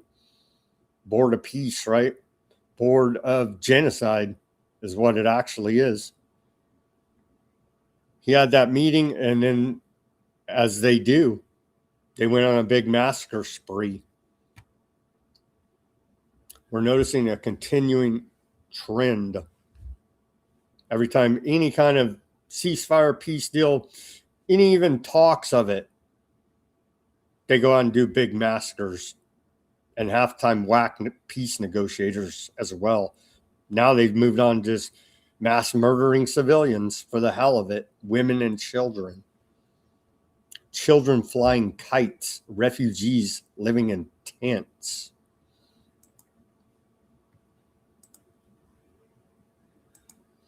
Here you go. Here's these dirty Christians talking about the IDF spitting on them. I'm sure Christian Zionist Speaker of the House Mike Johnson loves it.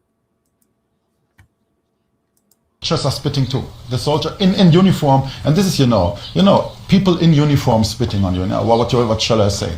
Many Christians in Israel say intimidation and spitting have become commonplace. Abbot Nicodemus Schnabel says he faces threats almost daily when he walks through Jerusalem.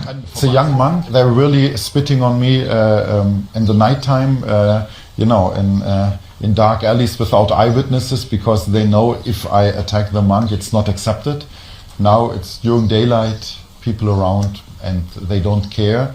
We are afraid because we are alone. We are girls, nobody would help. There will be more and more problems. No one is trying to solve these problems. A study by Israel's Rossing Center found more than half of Christians under the age of 45 are considering leaving the country. We don't have much hope. Our only hope is our children get better education than what we did, so they can find their future somewhere else. Yeah. Mike Johnson loves it. Aardvarkland holds about 370 Palestinian children with detention, leaving lasting trauma. Approximately 370 Palestinian children were being held in the Aardvarkland prisons as of early August, most at Megiddo and Offer, according to a report by the Palestinian Center for Prisoner Advocacy. Palestinian organizations documented 276 children detention cases in the occupied West Bank and Jerusalem during the first half of this year. By the end of 2025, 180 children had been subjected to administrative detention, imprisoned without charge or trial. Children describe Aardvarkland forces raiding their homes at night, taking them away blindfolded and handcuffed, beating and threatening them and denying them food, water, and bathroom access during interrogation. Children have reported prolonged questioning, isolation, sleep deprivation, and threats against their families. Inside Aardvarkland prisons, they face overcrowding, insufficient food and hygiene supplies, restricted family visits, and delayed or denied medical treatment. The fate of children taken from Gaza is even less clear because Aardvarkland has not provided complete lists identifying them or their places of detention. Release does not end the imprisonment's effect. Formerly detained children report nightmares, anxiety, social withdrawal, and difficulty returning to school. Some fall behind academically or drop out entirely, while specialized rehabilitation remains far beyond what is needed. Jesus. Children behind bars in Aardvarkland held without charge or trial.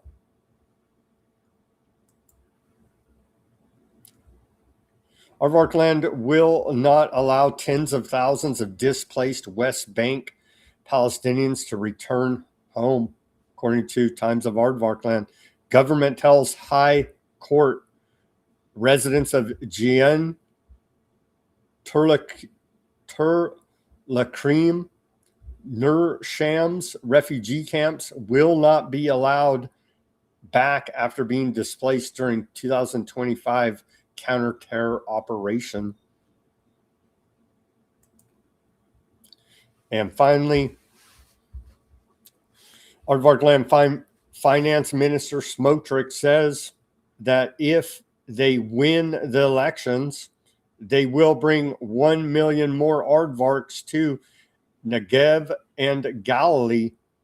The plan would also include 40 new settlements and dozens of farms, while canceling plans in Arab settlements that he says threaten Aardvarkland settlement in the region. He says, yes, Aardvarkizing.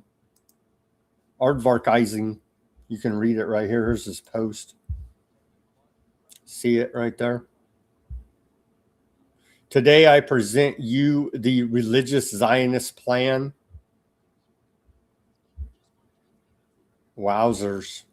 They're taking all that land and they're campaigning on it as they have an election in November coming up here. All right, let's take a look at these. Has there any been big kinetic moves against Canada or against anybody else while we've been on the air? Latest headlines out of Iran International, no sign of U.S. talks as Iran, Qatar discussed temporary Hormuz lane. Covered that. U.S. Japan discussed Strait of Hormuz, freedom of navigation. CENTCOM says Iran oil exports halted. Hormuz mines cleared. They keep saying that, but CENTCOM saying it now. Trump said it yesterday. Conflicting reports there. Iran security chief threatens U.S. economic interest if blockade continues. CIA chief pressured Russia to cut Iranian ties during secret Moscow visit. Trump says Iran is failing, seeking deal with U.S. And then final headlines here out of Al Jazeera. Iran to draft conditions to open Hormuz following mediator requests. Aardvarkland Army fires 2 shells into western Damascus suburb. We covered that.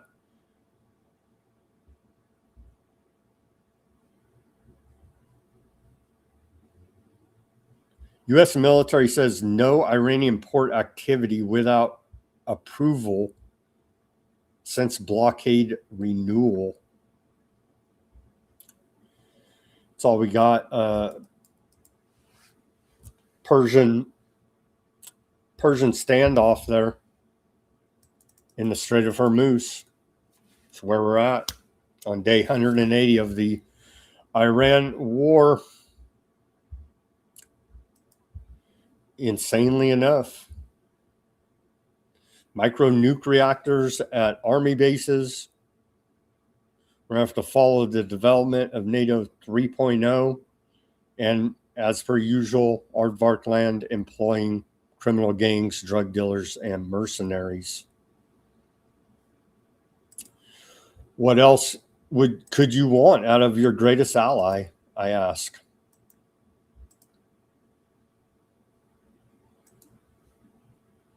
All right, heading over to the channels here now.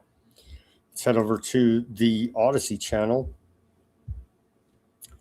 Shout out to Odysee audience there. Vol,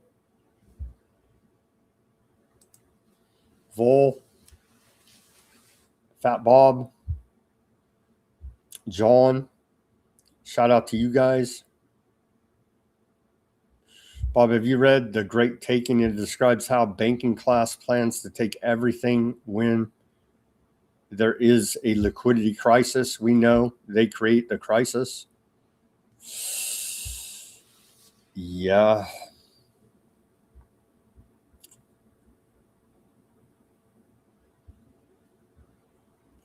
Fat Bob says that Brendan O'Connell did a show with Jeff Rentz posted on Tube. Fascinating. Send me the link, Fat Bob.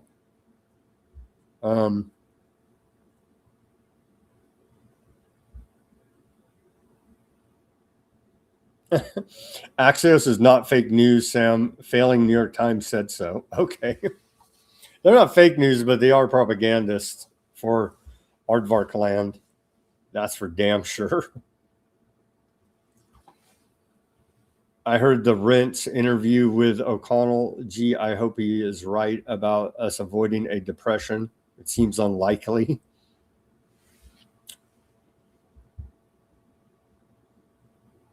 Any idea where to get a guillotine cheap?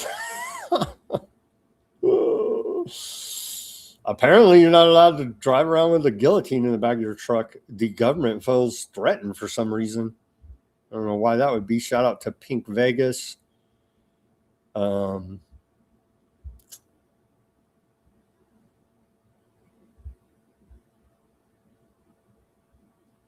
Don't forget to get the license for it. Don't want to get stopped by police for an unlicensed guillotine. Oh, man. Yeah, John says the CIA must be eliminating competition. Has anyone else read The Great Heroin Coup? I have not read that. It detailed the U.S. efforts against the French who were competing with the CIA heroin operations in Southeast Asia. Boom. Yep. I've not read that book, but yeah. Sounds like mini reactors will fuel data centers.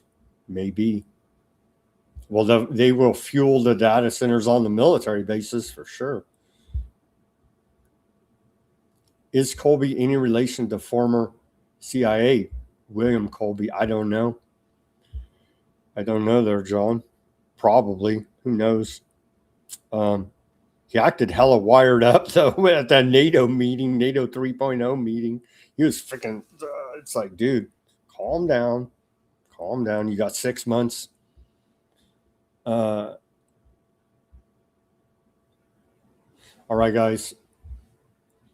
Huffman says scumbaggery in his genes.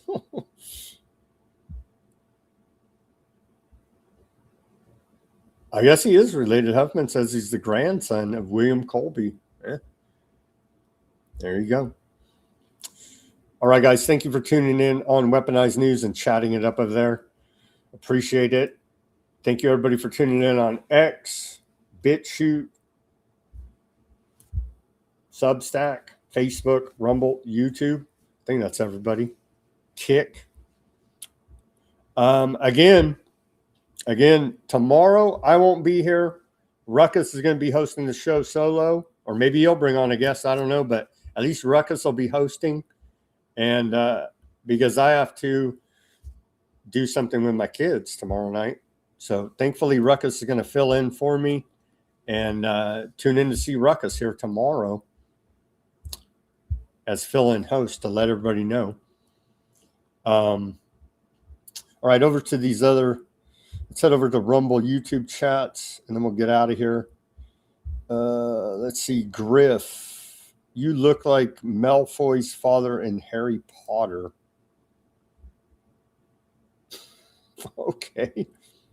Clean haircut. What? Are you homosexual? I don't even know you, bro. I'm from Morocco, Abdul says. Shout out to Abdul. He says, hi, I'm from Morocco. I love you, American people. So beautiful. Well, thank you for not cussing us out. If only Americans would love us. Oh, man. Shout out to Ron. He says, hi from Aardvarkland SEAL Team 13. Really?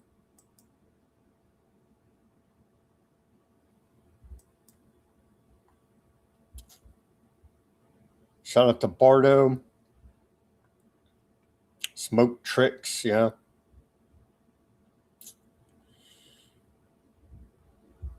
Cheap Lake Erie Spooky 2 says, shout out to 2. Shout out to JP says, Weaponized News, excellent streaming always. Well, thank you. Dims won't do any better. I agree. AZ on the Rumble. This is why I only carry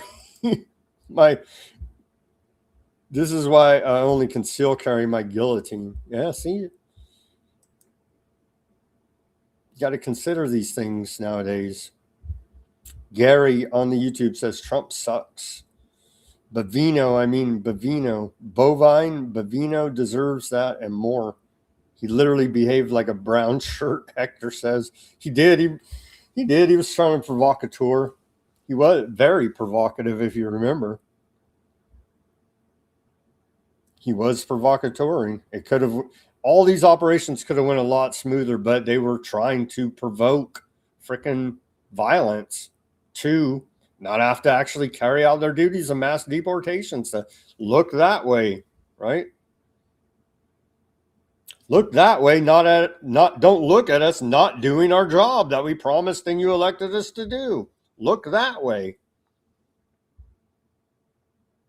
I don't even know who that is. Chris says Thomas Bowers didn't kill himself. I don't even know who Thomas Bowers is. Which state are you from? I think they're talking amongst themselves. We're from California. The Gulf of Mexico will be ours soon. It's called Gulf of America. All right.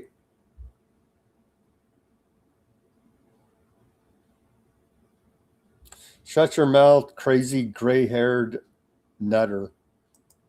I've not heard that. And F off. Well, thank you, Sandra, there, for those sentiments. Clip's too loud. Yeah, apologies for that, Terry. USA is downhill. Shout out to Pamela. And hi, I am from Palestine. I'm a Christian Arab. Well, Mike Johnson hates your guts. So, tragically enough. We're praying for peace there, man. We're praying for peace in all these wars, especially in Ukraine, Russia, because that thing's looking like it can get out of control pretty damn quick. It's already out of control, but if Russia starts attacking Ukraine or UK, then it's just going to continue. It's going to escalate. Not friggin' good. Not good.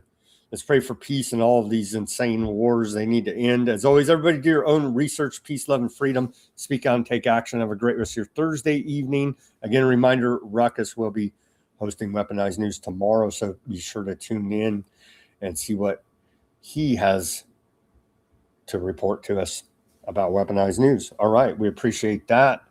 Him being the fill-in host. Let's pray for peace. Let's pray for peace in all these insane wars. It's just damn evil.